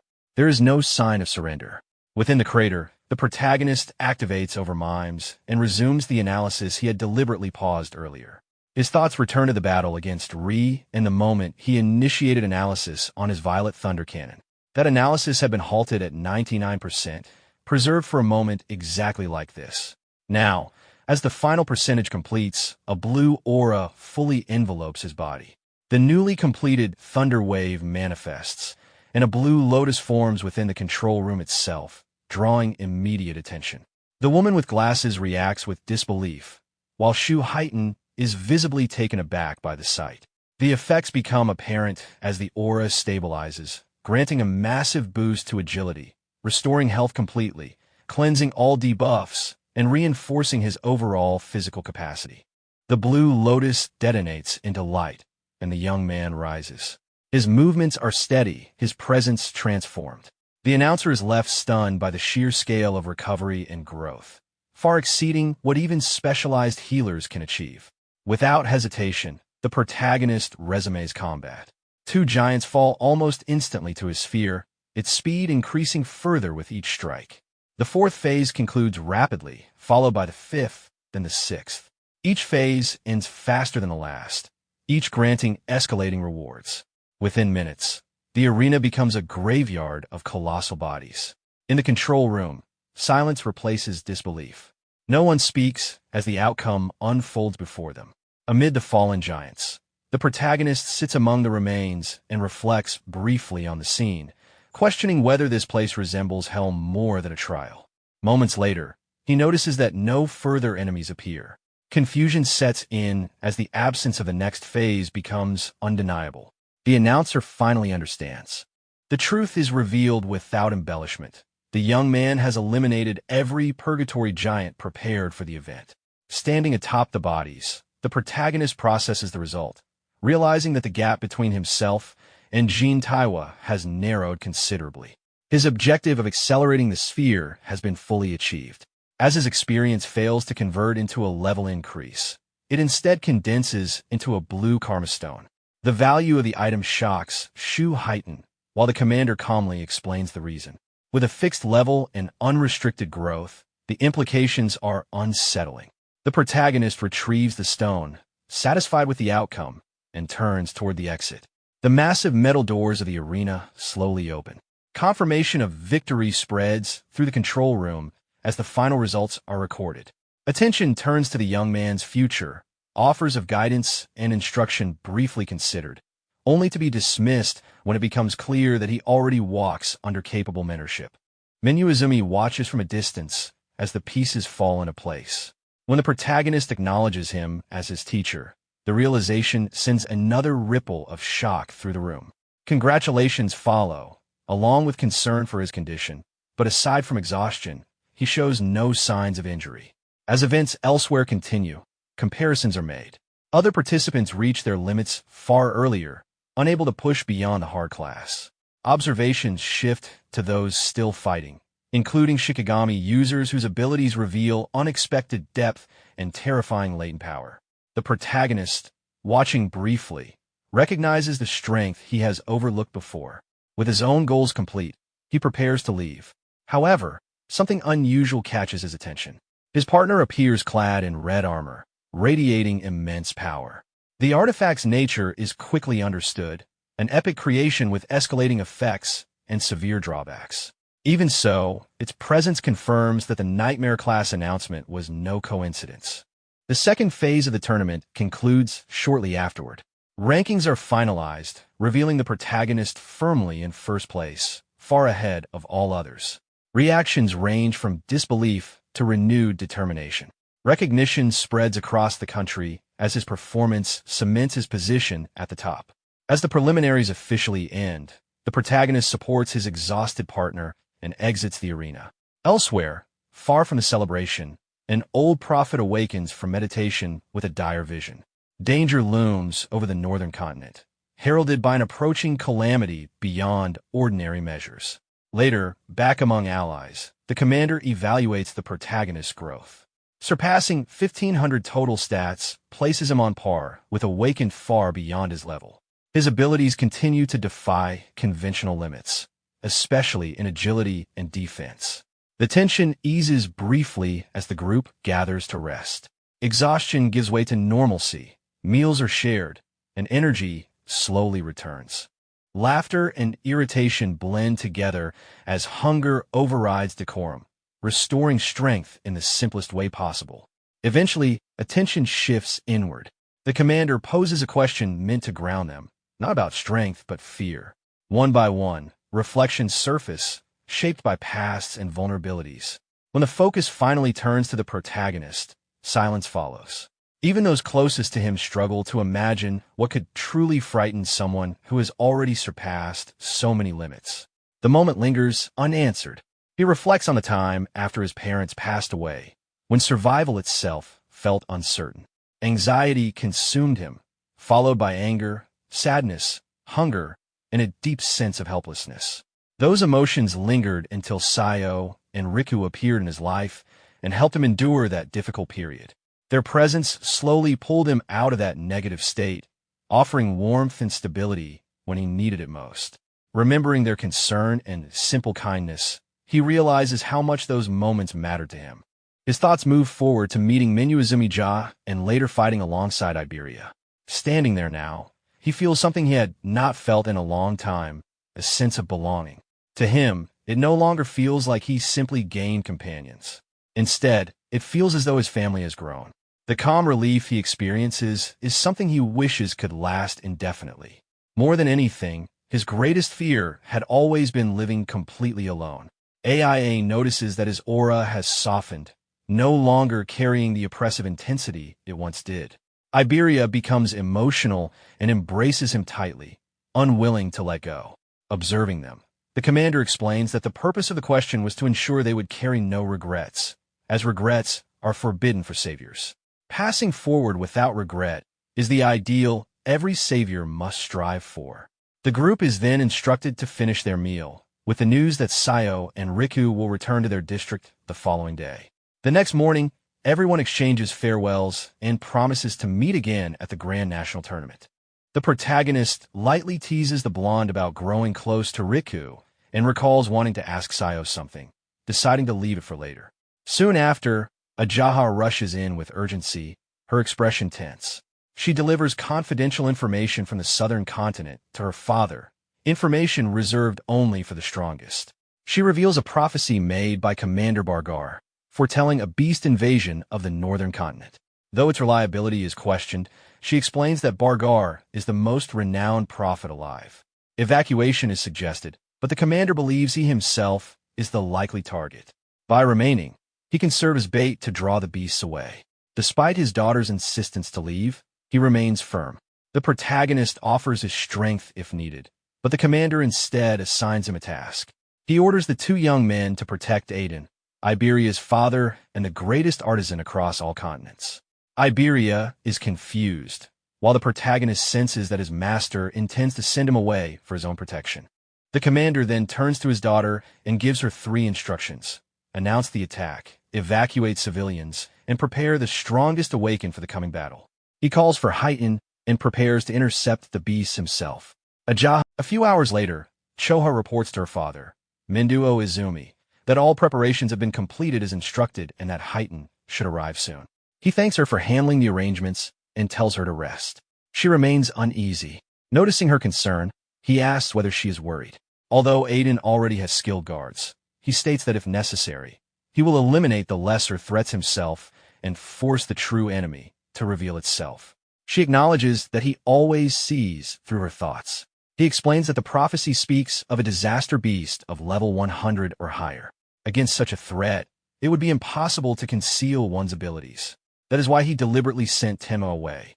If Tenma were to face such a beast and fight using his unique methods, his abilities would inevitably be exposed. Once revealed, the enemy would prioritize eliminating him. She understands that sending him elsewhere prevents that outcome. He then adds another reason. Based on Tenma's battles so far, his greatest weakness is insufficient attack power. Rumors suggest that Aiden possesses an artifact capable of greatly enhancing offensive strength. If Tenma acquires it, he would achieve balance across attack, defense, mana, and agility. In that case, a complete awakener would emerge. The scene shifts to the first day of the prophecy at 8 p.m. across the northern continent. Stone monuments descend from the sky, marking the beginning of the assault. In North District 2, Iberia and Itsuki Tenma run toward her home. Night has already fallen, and roughly 100 kilometers remain. He reflects that a disaster beast could appear at any moment and urges himself to reach her father quickly. Suddenly, Iberia notices something in the distance. A stone monument falls directly into the city. The attack has begun, and the pillar strikes within the urban area, causing a large explosion. He realizes evacuation must still be underway. If a disaster beast appears now, civilian casualties will be severe. Inside the city, awakeners react with alarm. The falling monument matches Elder Varder's prophecy. Panic spreads as they anticipate the arrival of a disaster beast. Watching from afar, Itsuki concludes that the assault began earlier than expected. A barrier starts forming around the city. He weighs the situation carefully. Abandoning the citizens would guarantee heavy losses, yet intervening would delay their mission. Iberia has endured the long journey without rest, clearly worried about her father. He assumed she would insist on continuing forward. Instead, she proposes helping the city first. She notes that the disaster beast within the barrier is at least level 20, and without higher-level awakeners, many lives will be lost. He agrees to change plans. They will eliminate the threat in the city before continuing. Within the barrier, a level 21 flame golem materializes before a small group of awakeners. Assessing their strength, they believe that despite the difficulty, victory should be possible. One awakener forms a rock shield and instructs the others to maintain formation while he absorbs the attacks, and they search for openings. The flame golem responds with a single, overwhelming punch. The blow sends a defender crashing backward into a structure. Before he can recover, the impact proves fatal. The remaining awakeners understand immediately. If the one with the highest defense among them was killed instantly, their chances of survival are almost non-existent. One of the archer awakeners asks what they should do. His companion immediately turns and begins fleeing, concluding that facing a disaster beast of that level would only cost them their lives. Another awakener warns him to watch out, but he continues running, focused only on escape. In an instant, the flame golem appears behind him. Panicking, he turns and unleashes a water cannon at close range. He desperately begs for his life as the attack strikes. The blast extinguishes the flames covering the golem's body. For a brief moment, he believes he has the advantage. As a water elementalist, he assumes himself to be the natural counter to a fire-attributed disaster beast and concludes the fight is over. The archer questions whether the beast has truly been defeated. Another awakener steps forward, intending to finish it off. However, the water elementalist stops them, insisting that since he handled it alone, he should be the one to end it. Before he can act, flames reignite across the golem's body. The creature restores itself and stands once more. Alarm spreads through the group. The water elementalist urges everyone to attack quickly, but the golem opens its mouth and releases an enormous torrent of fire. The awakened fighters freeze as the flames surge toward them. Just before the attack reaches them, Itsuki steps forward and deploys the black wall barrier. The shield absorbs the blaze completely, preventing casualties. Iberia instructs the awakeners to step back and leave the disaster beast to them. Itsuki tells her he will handle the golem while she assists with evacuating civilians. She agrees without hesitation and moves to guide people to safety. The barrier's durability increases slightly after withstanding the high-intensity fire attack. The awakeners, stunned by how easily the flames were blocked, question who the two of them are. Iberia states calmly that they are not saviors yet, though she intends to surpass even Taiwagen one day. Some of the awakeners react skeptically, while others question whether an ordinary awakener can truly defeat a disaster beast of that level. They observe the black ice armor forming over Itsuki's body and wonder if it is an artifact. Itsuki recalls his master's earlier advice. Menduo Izumi had warned him that the black sphere technique possessed immense power but required time to activate. Against truly strong disaster beasts, its speed would not be sufficient. If the first strike failed, landing a second would be far more difficult. He was told to reserve it as a decisive measure, only to be used when victory was certain. Returning to the present, Itsuki decides not to use the penetrating true sphere in a crowded environment. Nearby civilians notice his arrival and assume he must be a high-level awakener based on his equipment. Without responding, he leaps high into the air, deciding to suppress the golem through direct force instead. He descends with a heavy punch, driving the flame golem into the ground. Before it can recover, he activates Thunderclap Wave and strikes again, sending it skidding across the surface. He closes the distance instantly and delivers another blow. The final impact generates a powerful shockwave that disperses the remaining flames and leaves the golem motionless. From a distance, civilians observe that the disaster beast is being completely overpowered. Some assume it must have already been weakened, while others are unsettled by the fact that someone so young could dominate a level 21 creature so thoroughly. Even among the awakeners, there is disbelief. A level 21 flame golem cannot retaliate at all, and Itsuki's speed is impossible to track with the naked eye. His raw strength appears comparable to someone far above his displayed level. As the smoke clears, Itsuki has already withdrawn.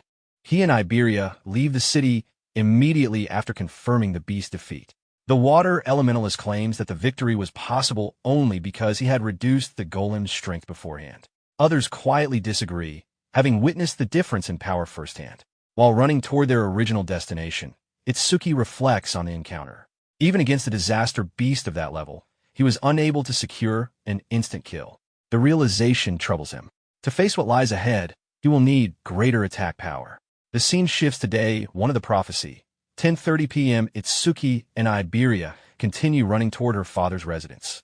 Iberia remarks that his earlier speed was remarkable, admitting she could not follow his movements with her eyes. Itsuki answers that speed alone has little meaning without sufficient power, though he adds that he has never considered Iberia slow. She suggests a possible solution to his concern. Her father's warehouse contains numerous artifacts, and among them there should be one capable of increasing attack power. Considering Itsuki's strength and his position as Minduo Izumi's student, she believes her father would not object to lending him one. She becomes visibly amused at the thought of Itsuki equipped with a new artifact. He questions her reaction, uncertain what she is imagining. Dismissing it, she urges him to hurry so she can request an appropriate artifact as soon as they arrive.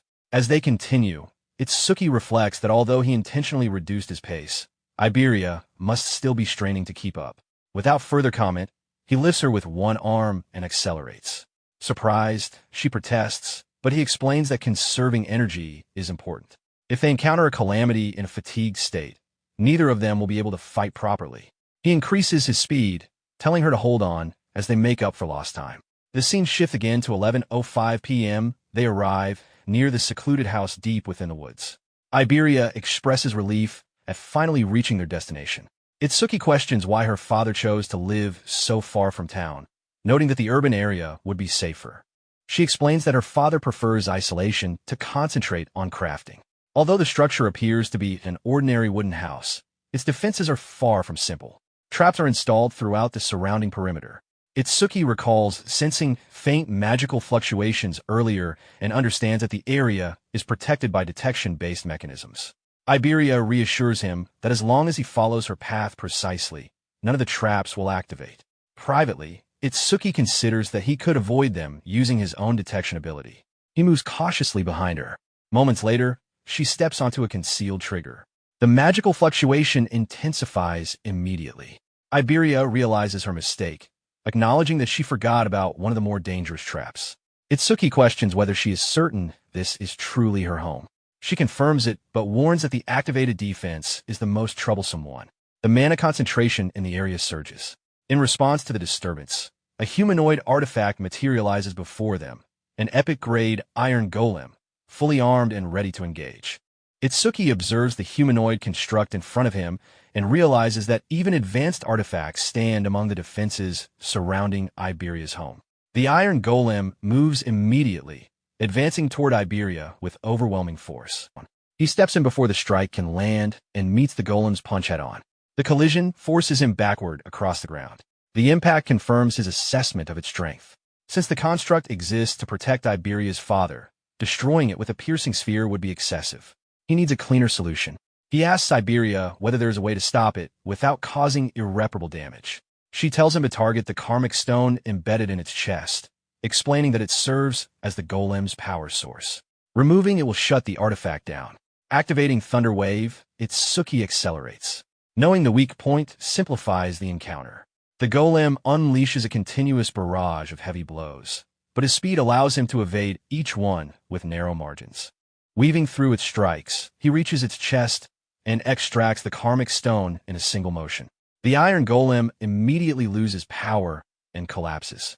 Holding up the stone, he asks Iberia whether this is sufficient. Before she can respond, a presence appears behind him. A blade descends without warning. Iberia quickly calls out to stop the attacker. Itsuki turns at the last moment and evades. What unsettles him is not the strike itself, but the fact that he sensed no magical fluctuation beforehand. The man withdraws his attack upon recognizing Iberia. He explains that he mistook them for intruders. Itsuki studies him carefully. Even as he watches, the man's sword vanishes from sight without a trace.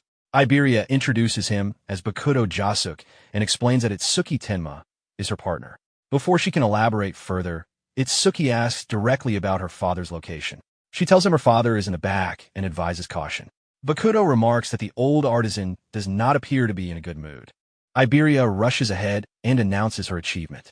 She passed the qualifiers, ranking 4th in the region on Nightmare difficulty, and reminds her father of his promise to let her choose any artifact she wants.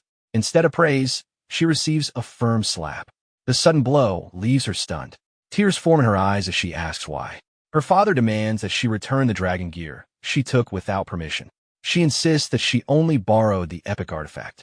He responds that the dragon gear causes irreversible damage if worn too long, and warns her that taking it again without consent will not be tolerated. Hurt and angry, she declares she will never use his artifacts again and storms off. The artisan then turns his attention to Itsuki and asks whether he is Izumi's second student. Itsuki introduces himself formally and explains that his master sent him to protect Mr. Aiden due to the prophecy of a massive calamity in the north. The artisan states that he is already aware. He remarks that Izumi rarely accepts disciples and questions why someone so ordinary in appearance was chosen. After examining Itsuki more closely, his expression shifts to surprise. He asks whether Itsuki's level is fixed. After carefully scanning Itsuki, Iberia's father questions whether he is using a karma artifact to falsify his displayed statistics. Itsuki denies it. The artisan studies him in silence and begins to understand why Menduo Izumi specifically requested this item. He remarks that Izumi is a man who calculates gains and losses precisely and rarely acts without expecting something in return. Itsuki explains that his master only instructed him to guard Aiden and never mentioned any reward. The artisan clarifies that Izumi contacted him directly. In exchange for allowing his disciple to serve as protection, he requested that a particular karma artifact be given to that disciple. Itsuki realizes that this arrangement was made for his sake. Even so, he states that he would protect Aiden regardless of compensation. The artisan responds that he does not mind parting with the item, as he has many artifacts in his possession. He admits he was initially confused about why Izumi chose what he considered a failure. Itsuki asks what he means. The artisan produces a cracked crystal. It was originally crafted to draw out an awakener's attack power to its absolute limit. However, a fracture formed during its creation. Its rank became undefined, and a broken effect was added. Itsuki quickly understands the flaw. Because the artifact accumulated critical rate resets every time its user levels up, it becomes impractical for normal awakeners who grow through leveling. The artisan confirms this. That is why he was puzzled by the request. But after observing Itsuki's condition, the reasoning becomes clear. Since Itsuki never levels up, the artifact's drawback does not apply to him. As he continues defeating Calamity Spirit beasts, his critical rate will steadily increase without ever resetting. Eventually, it could reach 100%, amplifying every attack by 10 times. Itsuki considers the conditions carefully. His critical rate only rises when defeating enemies with higher attack power than his own. The requirement is strict, but manageable with the right approach. He decides to think of a counter-strategy after surviving the current raid. He accepts and consumes the broken critical crystal. The artifact integrates without rejection. The artisan observes that it has equipped properly, confirming its compatibility. Itsuki acknowledges that he had been struggling with insufficient attack power and states that this will significantly improve his combat potential. The artisan turns away, explaining that he forges artifacts while others use them to fight calamity spirit beasts. Both roles serve the same purpose, the survival of humanity. Gratitude is unnecessary. He adds that unless someone already knew his location, no beast would deliberately target such a remote place. For now, they should rest. Without warning, a massive portal opens in the sky above the forest. From within it, a monument-like structure descends and crashes down. At the same time, a green barrier expands outward, sealing the area. Iberia stares upward in shock, unable to understand why a barrier has formed around such a remote location. Her father immediately considers the implications. Only the commanders-in-chief of the 5 continents should know where he resides. He questions whether the monument's appearance here is coincidence or the result of deliberate targeting. Bakudo Jasuk draws his sword and instructs Itsuki to step back, warning that calamity spirit beasts are approaching. Itsuki confirms that they are already on the move. He senses multiple presences advancing at extreme speed. At first he counts 6, then realizes there are 8. Moments later, several level 14 one-horned demons emerge before them. One lunges directly at Itsuki.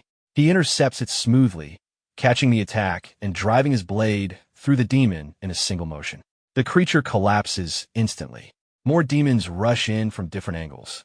While evading their attacks, Itsuki assesses the situation calmly. Opponents of this level pose no true threat. Techniques like Lotus Explosion could eliminate them all at once.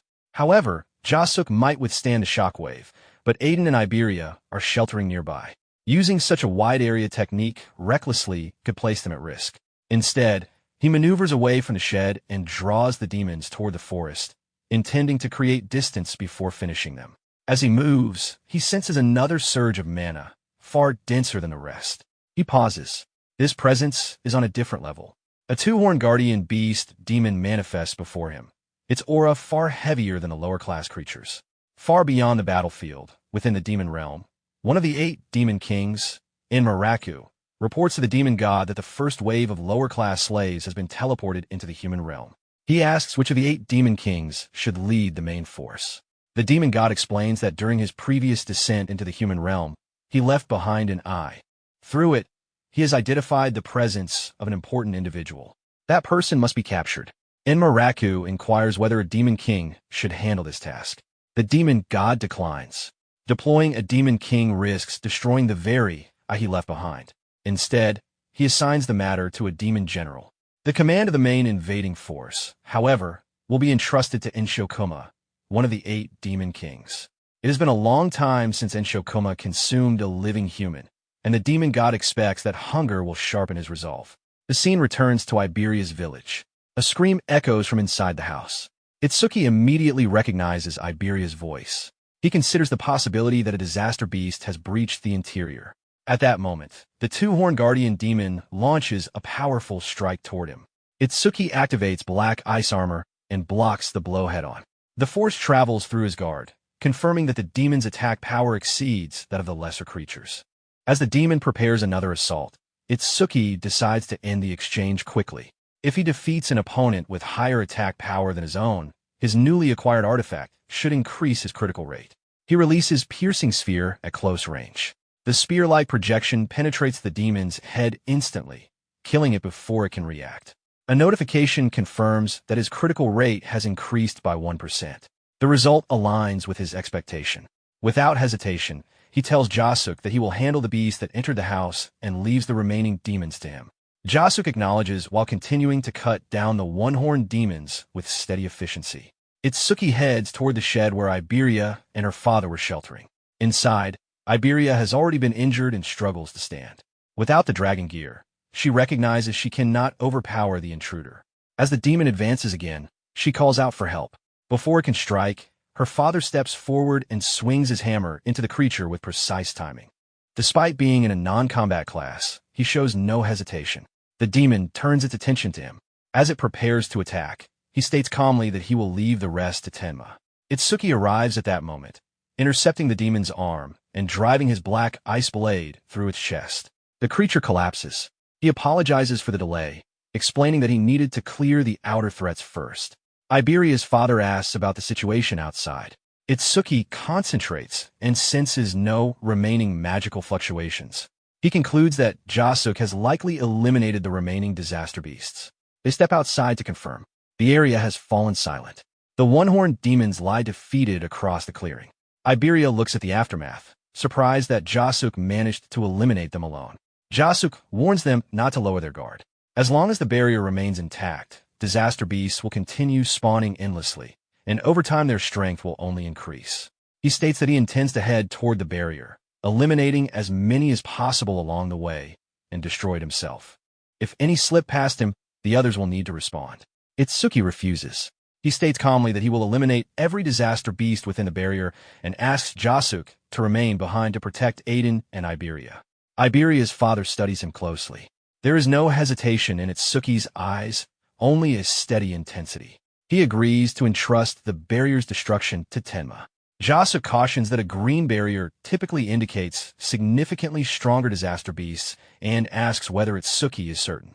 Itsuki confirms without elaboration and accelerates toward the barrier at extreme speed. As he runs, he experiences a rare sense of clarity. This battlefield will allow him to fight without restraint. Iberia attempts to follow, insisting that as his partner, she should stand beside him. Her father stops her firmly. He tells her that she and Tenma are walking entirely different paths. A true team supports and compensates for each other's weaknesses. At present, she cannot support him in a battle of this scale. If she forces herself into it, she risks becoming a liability.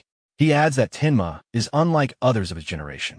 When facing disaster beasts, there is something distinct in his gaze, an intensity that suggests deep-seated hatred rather than fear. Meanwhile, Itsuki detects 5 disaster beasts emerging from the barrier.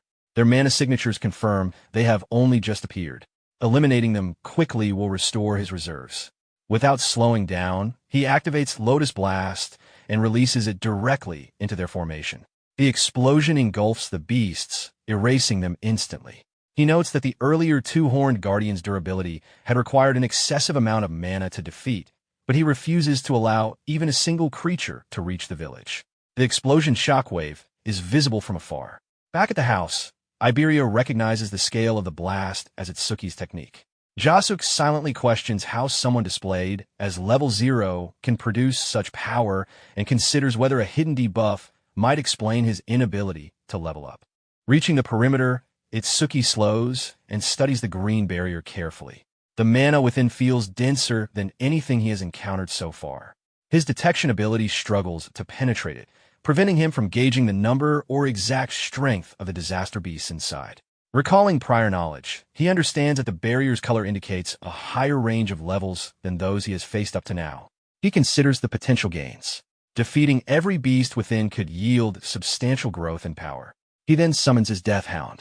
The creature materializes beside him and releases a low growl. Itsuki runs a hand over its head and states that it will receive the accumulated experience later. For now, it is to remain still and wait for his command.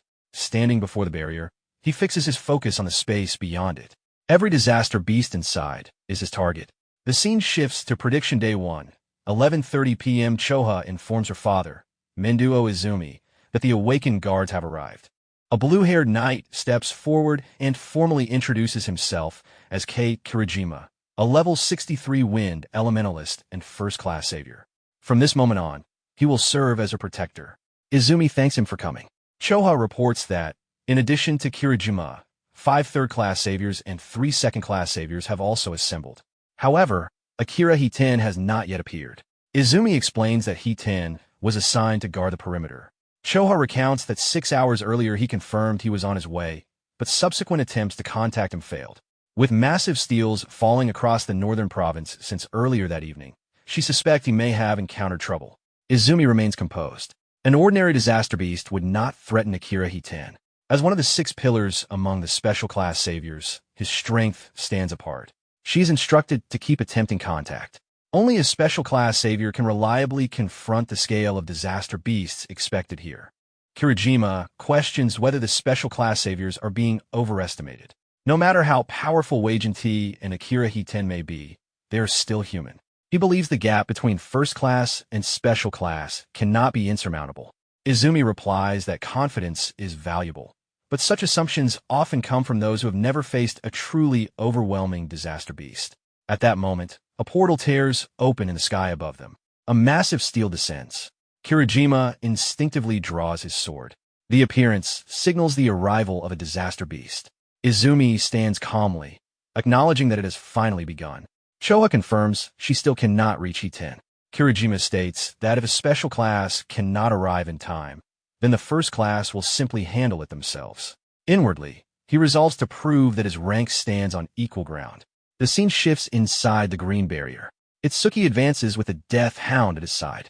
The landscape appears unchanged from the outside, yet the atmosphere feels heavier. An intangible pressure lingers in the air. Activating mana detection, he confirms that fluctuations inside the barrier are clear, but the outside world is completely obscured. The interior and exterior exist as separated spaces. He identifies 5 distinct mana signatures ahead and determines their approximate positions. Instructing the Death Hound to remain where it is, he allows it to consume any beasts that attempt to flee. Once satisfied it understands, he prepares to move. Activating Thunderbreaker, Roaring Wave, Itsuki accelerates deeper into the barrier, ready to engage. Meanwhile, multiple disaster beasts charge toward Itsuki at full speed. As they close the distance, he raises a black ice wall and reshapes it into a blade. With a single swing, he cuts down the first beast through sheer force. Without pause, he steps forward and cleaves the second in two. The remaining creatures are dispatched just as efficiently, their bodies falling before they can mount another attack. Ahead, a 2-horned beast lunges. Itsuki leaps upward, avoiding the strike, and releases a piercing sphere midair. The compressed energy tears straight through the creature's torso. It collapses the moment it hits the ground. Landing lightly, he checks his status. His critical rate has increased again, now at 3%. Statistically, that would amount to roughly 3 critical strikes per 100 attacks. He notes it without expectation and shifts his attention to the towering steel nearby. Seeing one this close is new. If destroying it collapses the barrier, a single decisive blow should suffice. Just as he prepares to move, he senses another presence. There is still one enemy remaining. He reduces his speed and stops. In the next instant, several tentacles shoot out from behind the steel, striking at the space where he had been moments earlier. He evades, narrowly avoiding contact. Had he not detected the mana fluctuation in advance, the attack would have pierced him. The creature had concealed itself behind the steel. Unlike the others, its presence feels different, more controlled, more deliberate. This is not the same type of disaster beast he faced earlier. The scene shifts back to the village. Iberia stands outside, watching the barrier in the distance. Beside him, Jacek tells him that even Tenma may not be able to stop every disaster beast. It is safer to remain indoors. Iberia wonders aloud whether he will one day cause Itsuki's death by being unable to keep up. Jacek reassures him that the master has a tendency to exaggerate. Still, Iberia cannot shake the feeling that he has been nothing but a burden. Jacek explains that the disaster beasts within a green barrier range between levels 20 and 50. He asks whether Iberia has the confidence to defeat even a level 26 beast. Iberia admits he does not. Jacek tells him not to be discouraged. At that age, he himself did not even have the courage to enter a green barrier. The difference between gray and green barriers is not simply numerical. Beasts within gray barriers lack intelligence and act purely on instinct. They are dangerous, but predictable. Within a green barrier, however, intelligent disaster beasts can exist, creatures capable of thought and strategy. He mentions a specific example, Square General 336, level 34. Among Tenma's generation, only a few could stand against a beast of that rank. The reason Iberia struggles is not immaturity, but the fact that Tenma's strength far exceeds the norm. The scene returns inside the barrier. Square General 336, level 34, steps forward from behind the steel and faces Itsuki directly. The creature observes him closely, noting how quickly its presence was detected. Itsuki recognizes it as one of the intelligent disaster beasts rumored to exist within green barriers. The beast studies him in return, dismissing him as weak based on his visible level, interpreting his steady posture as fear. Itsuki, however, remains composed. He has long wanted to confirm something about intelligent disaster beasts. Since this one can speak, it can answer. The creature allows him to ask. Itsuki looks directly at it and asks a single question. Does it feel pain? The beast's expression hardens. Anger spreads across its face at the question. It declares that no human could possibly make it feel pain and rises high into the air.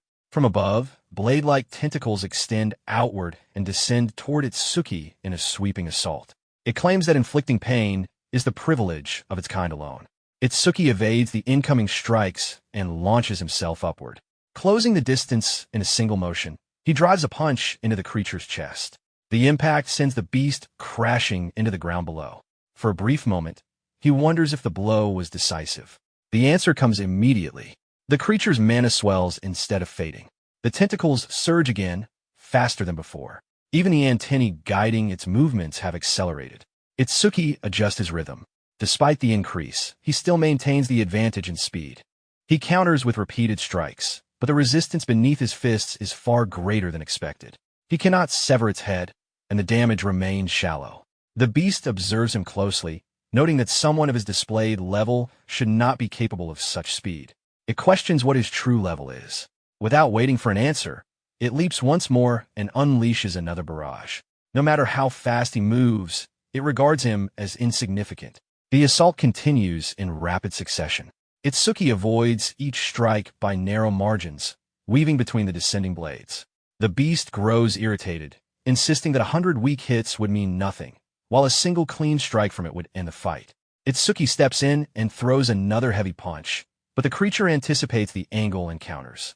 He blocks at the last moment, yet the force drives him into the ground. Before he can fully rise, another tentacle crashes down. He rolls aside and regains distance, maintaining eye contact. The beast studies the current flowing around him and concludes that it is merely a skill enhancing his speed. It decides to wait until his magic reserves are depleted. Itsuki advances again, analyzing the creature's structure. The antennae are not a skill, but a physical organ, which explains why overmimesis does not activate against them. He resumes striking, counting the blows internally. The 18th, perhaps the 19th. The exact number begins to blur as the exchange intensifies. The beast retaliates once more, declaring the effort meaningless. Itsuki withdraws just beyond the arc of the counterattack. His magic is thinning after continuous skill usage, and his stamina is steadily draining. If his speed declines, the balance will shift immediately. He makes a decision. Rather than conserve energy, he will commit everything to offense. Increasing attack frequency is the only path forward. If even one critical strike lands, the outcome will change. Closing in again, he activates the broken critical crystal. His fists drive repeatedly into the creature's chest in relentless succession. Each strike follows the last without pause. He focuses on maintaining rhythm and pressure. The probability is low, but repetition is his only option. Amid the barrage, a tentacle slips through the opening and pierces into him. The beast regards the reckless charge as foolish, questioning whether this was the method he intended to use to make it feel pain. Itsuki exhales softly. The beast notes that he is still alive and observes that his defense appears higher than expected. Without responding verbally, Itsuki condenses his remaining power into his fist. Single point. The moment he has been waiting for arrives. He drives his fist into the creature's chest. The impact triggers a critical strike. Energy tears through the beast's body. Blood bursts outward as the force lifts it off the ground and hurls it backward. It crashes through several trees before slamming into the trunk of a larger one. For a moment, it struggles to steady itself, unable to understand the sudden surge of power. Itsuki watches carefully. The creature is more durable than anticipated. Yet as the critical strike lands, a surge of unfamiliar sensations rises within him: satisfaction, heightened focus, and a sharp exhilaration. Despite the blood flowing from his own wound, pain feels distant, muted beneath the intensity of the moment. He approaches the fallen beast and looks down at it. Grasping its head, he applies steady pressure and asks whether it felt pain from the blow. The creature, shaken, begins to reassess him. Humans were supposed to be fragile. The strength he displayed does not align with the level he showed. Itsuki increases the pressure. Unlike the mindless beast before, this one reacts. Its body trembles, and its voice breaks under strain. He notes the difference. Intelligent disaster beasts respond to suffering. Their reactions are distinct. The pressure builds further. Bone begins to fracture. With a final surge of force, Itsuki crushes the creature's head. Blood and fragments scatter across the ground. The body falls still. The battle ends. He steps back, breathing slowly. The heightened sensation fades, replaced by the sharp, searing pain from the wound in his abdomen. Now that the immediate danger has passed, his body begins to register the damage. He turns toward the steel. The barrier surrounding the area has grown transparent, indicating no disaster beasts remain within. Only the structure sustaining it stands. He strikes the steel once. Cracks spread instantly, and it shatters into fragments. After a brief pause beside the remains, he reflects that it was less durable than expected. Before returning to Iberia, there is one more thing to confirm. He calls for the Death Hound. The creature emerges with a low roar. Its size has increased noticeably. Its level has risen by 3, granting an additional 150 stat points. As its level climbs, its body grows accordingly. Itsuki studies it with interest. If the growth continues at this rate, the hound's eventual size will be considerable. The prospect is worth observing. The scene shifts to Prophecy, Day 1, 1:35 a.m. inside the village. The green barrier dissolves into nothing. Iberia watches as it fades and realizes the battle has ended. Itsuki has succeeded. Beside him, Jusuk notes the time. Destroying a green barrier in roughly 10 minutes is unusual. Even if no intelligent disaster beasts have been present, the speed alone is significant.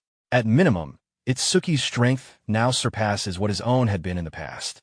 The scene returns to the forest. Itsuki stands beside the Death Hound, his breathing unsteady. The extended travel and continuous combat have drained nearly all his stamina. Blood loss has pushed his body close to its limit. He instructs the hound to track the traces of his magic and return to Iberia. The creature lets out a long howl before setting off. The sound reaches the village. Jusuk hears it clearly. The cry resembles that of a calamity beast, yet the barrier has already disappeared. He immediately tells Iberia to return to his room. Iberia hesitates. The sound feels familiar. The howl grows louder as it approaches.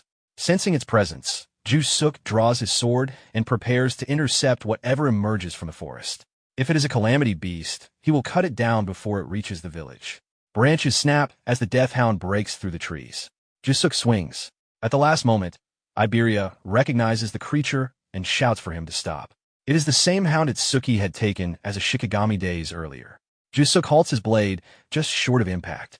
The hound slows, and Itsuki's body slides from its back, falling onto the ground. Jusuk studies the creature. Shikigami are typically bound to specific users, and their levels do not increase. Yet this one has grown stronger.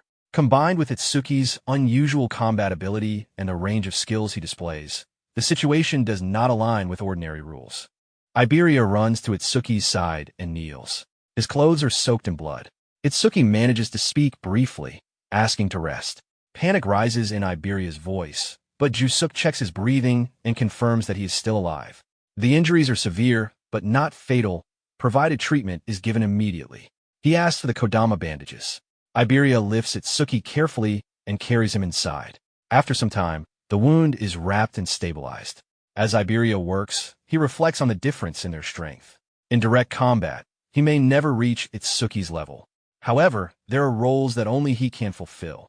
His class is Wind Elementalist, capable of manipulating air and currents. It offers both offensive and supportive abilities. Yet his gift, Heal Focus, rank 2, reduces the damage of wind element attacks while increasing the recovery speed of wind element healing skills. It is not suited for frontline combat and can only restore himself or allies. He once resented this limitation and avoided using it. Now, he chooses otherwise. For Itsuki's sake, he resolves to use his gift as many times as necessary. Iberia activates her wind element. A current of gentle air forms around her hands as she uses C-rank skill, Heal Wind. The flow wraps around Itsuki's injured body, accelerating recovery. She focuses entirely on stabilizing him, urging his wounds to close for the sake of their partnership. The scene shifts. Prophecy, Day 1, 1:35 a.m. near the residence of Menduo Izumi. A new barrier expands from the fallen stone monument. Its color is deep purple. Inside the barrier, Keikurajima is struck by a powerful blow. The impact sends him crashing through a wall before he collides with a tree. Choha rushes to him and immediately begins treatment, trying to stabilize his condition while asking about the situation beyond the dust-filled air. Kurajima struggles to respond. The enemy's build defense, speed, and raw strength are beyond what he expected. Even a special grade savior, in his estimation, would struggle against such a creature. Through the settling dust, a towering figure steps forward. Minotaur warrior number 14 of the Ox tribe, level 81. The creature identifies Izumi at once and states that encountering its target so quickly is fortunate. With this progress, there would be no need to involve Lord Sarigami. It throws a punch directly toward Izumi. Izumi remains calm. If she is the target, then the rest of the village may be spared. The impact generates a violent shockwave, sending debris outward. Before the blow can fully connect, a hand intercepts it. Akira Hiten stands between them, stopping the Minotaur strike with one arm. Izumi remarks that he is late. Hiten apologizes briefly and tells her to leave the rest to him. The Minotaur dismisses him, but Hiten moves first. A single punch lands against the creature's head. The force shatters it instantly, ending the confrontation in one strike. Kirajima watches in disbelief. The gap between first-class and special-grade saviors is no longer theoretical to him. The power displayed surpasses ordinary human limits. Choha approaches, believing the crisis resolved. Hiten states that it has only begun. The scene shifts again. Prophecy, Day 1. 11:40 p.m. The barrier near Izumi's residence shifts from purple to red. Inside the red barrier, a red flame demon king, level 37, materializes. It expresses interest in watching how Lord Sarigami will torment humanity. A white Oni, level 49, appears nearby.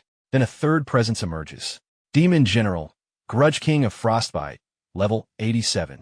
The general orders restraint. Their mission is not indiscriminate destruction, but the capture of a specific individual. Failure is not acceptable. The Red Flame Demon King questions why they were not sent directly to the target's barrier instead of sharing one with Lord Sarigami. The general explains that if all three had appeared together, the barrier would have turned purple and drawn immediate attention. The red barrier created by one of the 8 demon kings, Sarigami, will naturally attract the strongest members of the human race. While attention focuses on Sarigami, their own objective can be completed without interference. The Red Flame Demon King asks whether the destination is known. The general confirms it is. Lording will guide them. An evil eye left within the human world provides coordinates and even vision of its surroundings. At this moment, that evil eye is located at the same place as their intended target. The scene shifts to Prophecy, Day 1, 11:35 p.m. inside Iberia's house. Itsuki lies unconscious on the bed. Within his mind, he finds himself as a child again, standing before his mother. He tells her that he finally found a disaster beast capable of feeling pain, just like humans do, and that he crushed its skull. He believes this brings him closer to avenging her death. His mother stops him gently. She tells him there are things more important than revenge. He questions what could possibly matter more than wiping out every disaster beast. She answers that power should not be used for vengeance, but to protect the people one loves. He rejects the idea. He cannot forgive the disaster beasts that killed his parents. In his mind, every last one of them must be destroyed. Her figure begins to fade. She tells him it is time for her to go and asks him not to let hatred consume him. He calls out to her, trying to stop her from disappearing. There is still so much he wants to say. She vanishes. He drops to his knees. A voice echoes across the sky above him, mocking the tears he sheds for the dead and calling such grief typical of a lesser being. Itsuki looks up and recognizes the presence. Linga. Linga remarks that Itsuki only takes the form of a child when he is with his mother in these dreams. Anger surges. Itsuki declares that he will kill him. He charges forward, but Linga's figure dissipates before contact. The voice lingers, promising that he will soon experience true despair again. Itsuki shouts that no matter what it takes, he will end him. Suddenly his eyes open. He wakes inside Iberia's house. Iberia is asleep nearby, and the death hound rests close to the bed. He realizes it was a dream. A sharp irritation pulses behind his eyes. Though they are uninjured, they ache intensely. Then he notices something else. His wounds are gone. He had been in critical condition, yet his body has recovered. Iberia must have treated him. He glances at Iberia, who fell asleep beside him after tending to his injuries. Itsuki decides to keep the death hound quiet so as not to wake him. He gestures for silence. The hound lets out a loud roar instead. Itsuki closes his eyes briefly in frustration.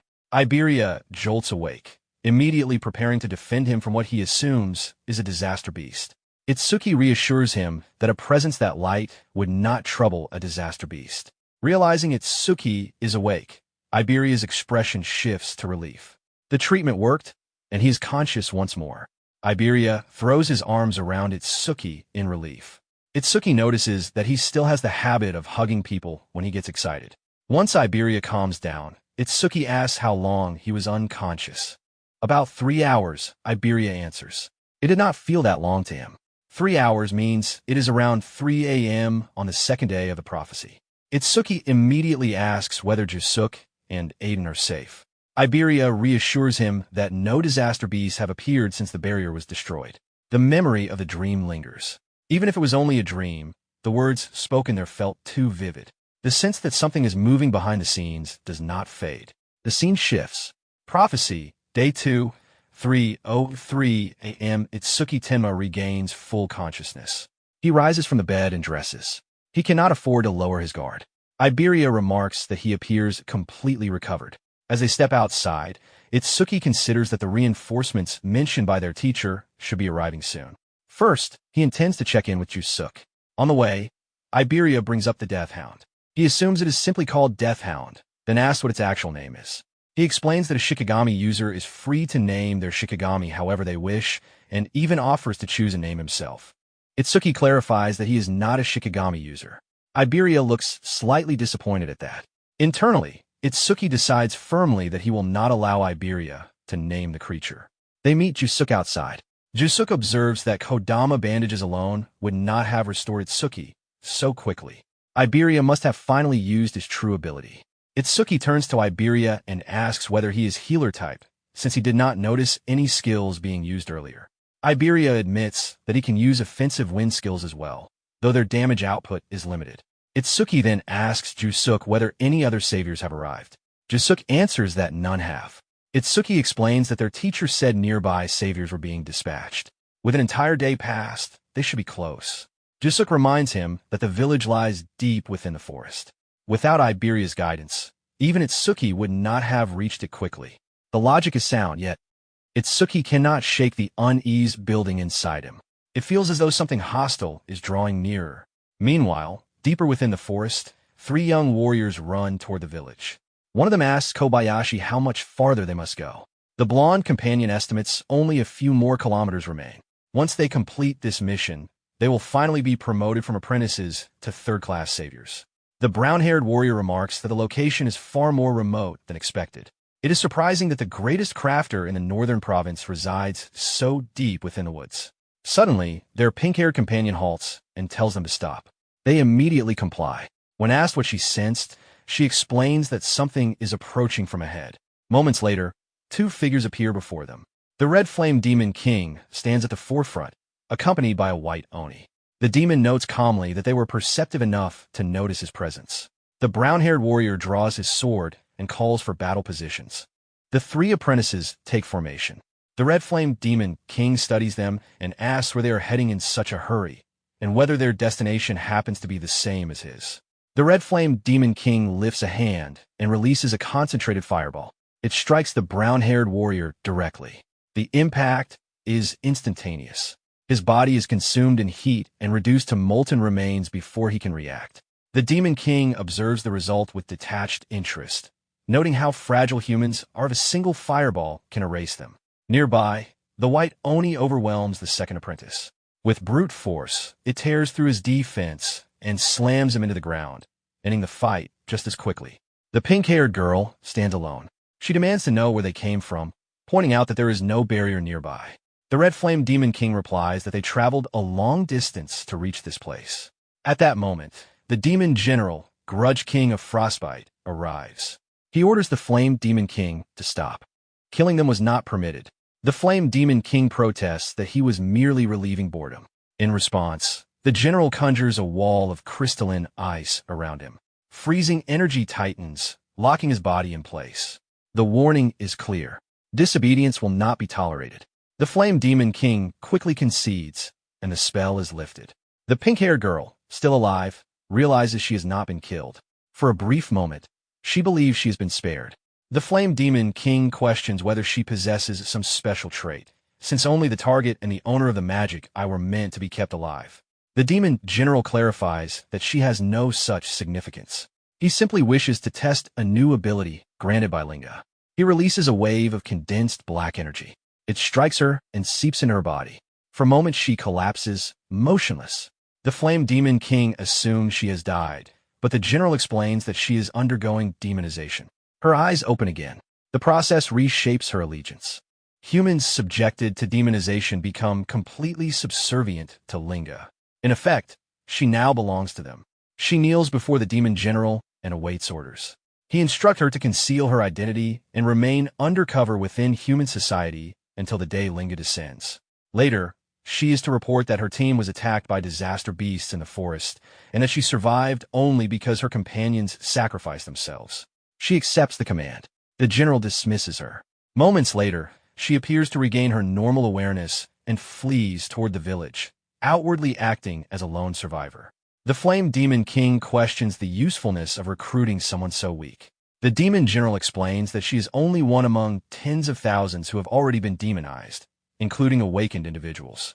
When Linga unifies the world, they will serve an essential role. He orders the Flame Demon King to stop wasting time. Their mission takes priority. The scene shifts. Prophecy, Day 2, 3:05 a.m. Jusuk stands near an iron golem, evaluating its specifications. Its combat capacity is roughly equivalent to a level 30 awakened. It should help offset their shortage of manpower. Iberia remarks that with Jusuk and Itsuki present, such measures might not even be necessary. Jusuk then asks where Tenma has gone. Iberia explains that Itsuki headed to the workshop. He wanted to ask the old craftsman something about the critical crystal. Inside the house, Iberia's father listens carefully as Itsuki recounts the battle with the disaster beast. Itsuki explains that he landed a critical hit during the fight. At the time, his critical rate had only been 3%. After defeating the creature, it rose to 4%. Iberia's father notes that succeeding with such a low probability was largely a matter of luck. Itsuki admits that he has thought the same. However, the critical strike was not the only unusual event. After landing it, Itsuki experienced a distinct shift in awareness. His concentration deepened, and he entered a strange state where everything around him felt sharply defined. He asks whether this could be an effect of the critical crystal. Iberia's father studies him and describes the sensation precisely. Heightened perception of every detail, paired with complete emotional calm. Itsuki confirms that this matches his experience.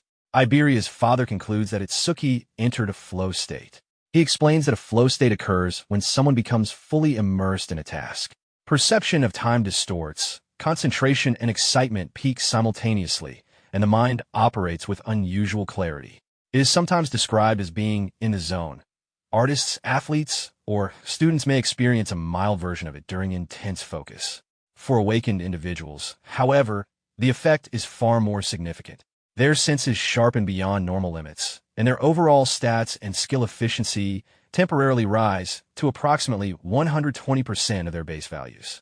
Itsuki is surprised. Neither his teacher nor other awakened ever mentioned such a phenomenon, and he has never met anyone who claimed to have entered that state. Iberia's father explains that only a handful of people are capable of achieving it. It requires refined skill, a clear mind, and a considerable amount of luck. Without all three conditions aligned, entering a flow state is impossible. He adds that among awakened across the 5 continents, including Weijin T, there is no one known to enter a flow state at will. He himself first experienced it 2 years after awakening. For Itsuki to reach it after only a month is highly unusual. Midway through the explanation, Itsuki's attention shifts. He senses 3 powerful sources of mana approaching. Iberia's father assumes they are awakened dispatched by Mendu Izumi to serve as guards. But the mana signature feels different to Itsuki. It is dense, rough, and stagnant, closer to that of a disaster beast than an awakened. He decides to step outside to confirm. As he moves, he reassures himself that all disaster beasts within the barrier were eliminated and no new deployments were detected nearby. It may simply be his imagination. Outside, Iberia greets him, relieved to see him recovered. Jusuk notices the tension in Itsuki's expression. Itsuki explains that he sensed a surge of mana that felt similar to a disaster beast. Jusuk points out that no barriers are forming in the area, so that scenario should be unlikely. Iberia mentions that the Iron Golem has been reactivated and should be capable of handling any ordinary threat. Before anyone can react further, a powerful impact strikes the iron golem. The construct is launched backward and crashes into a nearby house. Jusuk and Itsuki immediately shift into combat readiness. Three figures emerge into view. The Red Flame Demon King steps forward first. Beside him stand the demon general known as the Frostbite Wraith King and the White Oni. The Red Flame Demon King surveys the group and concludes that the situation will be simple. Itsuki studies the three figures carefully. Their presence is far denser than the disaster beasts inside the barrier. The one standing at the front radiates an overwhelming surge of magical energy unlike anything he has encountered before. The demon general turns to the Red Flame Demon King and the White Oni. He states that he will proceed to capture the target and leaves the rest to them. One instruction is made clear. The demon, I must not be destroyed. The Flame Demon King agrees without concern. Itsuki processes the word target. The most likely person is Aiden. Iberia is unsettled by the fact that the disaster beasts are speaking coherently. Jusuk steps forward to block the demon general's path. In the next instant, the general slips past them with speed that is almost imperceptible. Itsuki barely registers the movement. The displacement is so sudden that it feels as if the general simply vanished and reappeared beyond them. Jusuk immediately gives chase, determined to intercept him. Itsuki activates his power as well, focusing on preventing the general from reaching Aiden. A thick wall of ice materializes between them, cutting off pursuit. Jusuk strikes the barrier with his sword. The impact echoes sharply, but the ice holds firm. From the side, the White Oni advances toward Jusuk and launches a heavy punch. At the last moment, Jusuk pivots and blocks with his blade.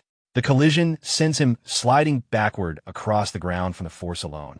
Itsuki's attention splits between the two fronts. The Red Flame Demon King closes the distance and reminds him that hesitation will cost him. A condensed projectile of red flame is released toward Itsuki. Itsuki counters by forming a wall of black ice. The fire strikes the surface and disperses in a burst of steam and heat. Without looking back, he tells Iberia to retreat from the battlefield. She complies immediately, putting distance between herself and the clash as the confrontation escalates. The remaining flames graze Itsuki's hands, leaving shallow burns. The pain is sharp but manageable. He immediately reassesses. The Demon King's skill is A rank. If he had used Thunderbreaker, he likely could have avoided the hit entirely. Instead, he relied too heavily on Black Wall and misjudged the difference in output. The Red Flame Demon King mocks the failed defense, confident that ordinary ice could never suppress his flames. For a brief moment, the Demon King studies Itsuki more closely. He considers the possibility that this might be the bearer of the Demon Eye. After scanning him, he dismisses the thought. The displayed level reads 0, and nothing about him suggests he is the target. Concluding there is no restriction, the Demon King decides he can eliminate him freely. Itsuki summons the Death Hound. The Demon King assumes Itsuki intends to fight with support, but remains unconcerned. Even multiple summons would not change the outcome in his view. Another concentrated blast of fire is released. Itsuki gives a brief instruction to the Hound, entrusting it with the next step. As he dodges the incoming attack, the Death Hound accelerates past the battlefield, heading toward the village. The Demon King notices the direction immediately. The summon is moving toward the target. He questions whether Itsuki believes he can win alone.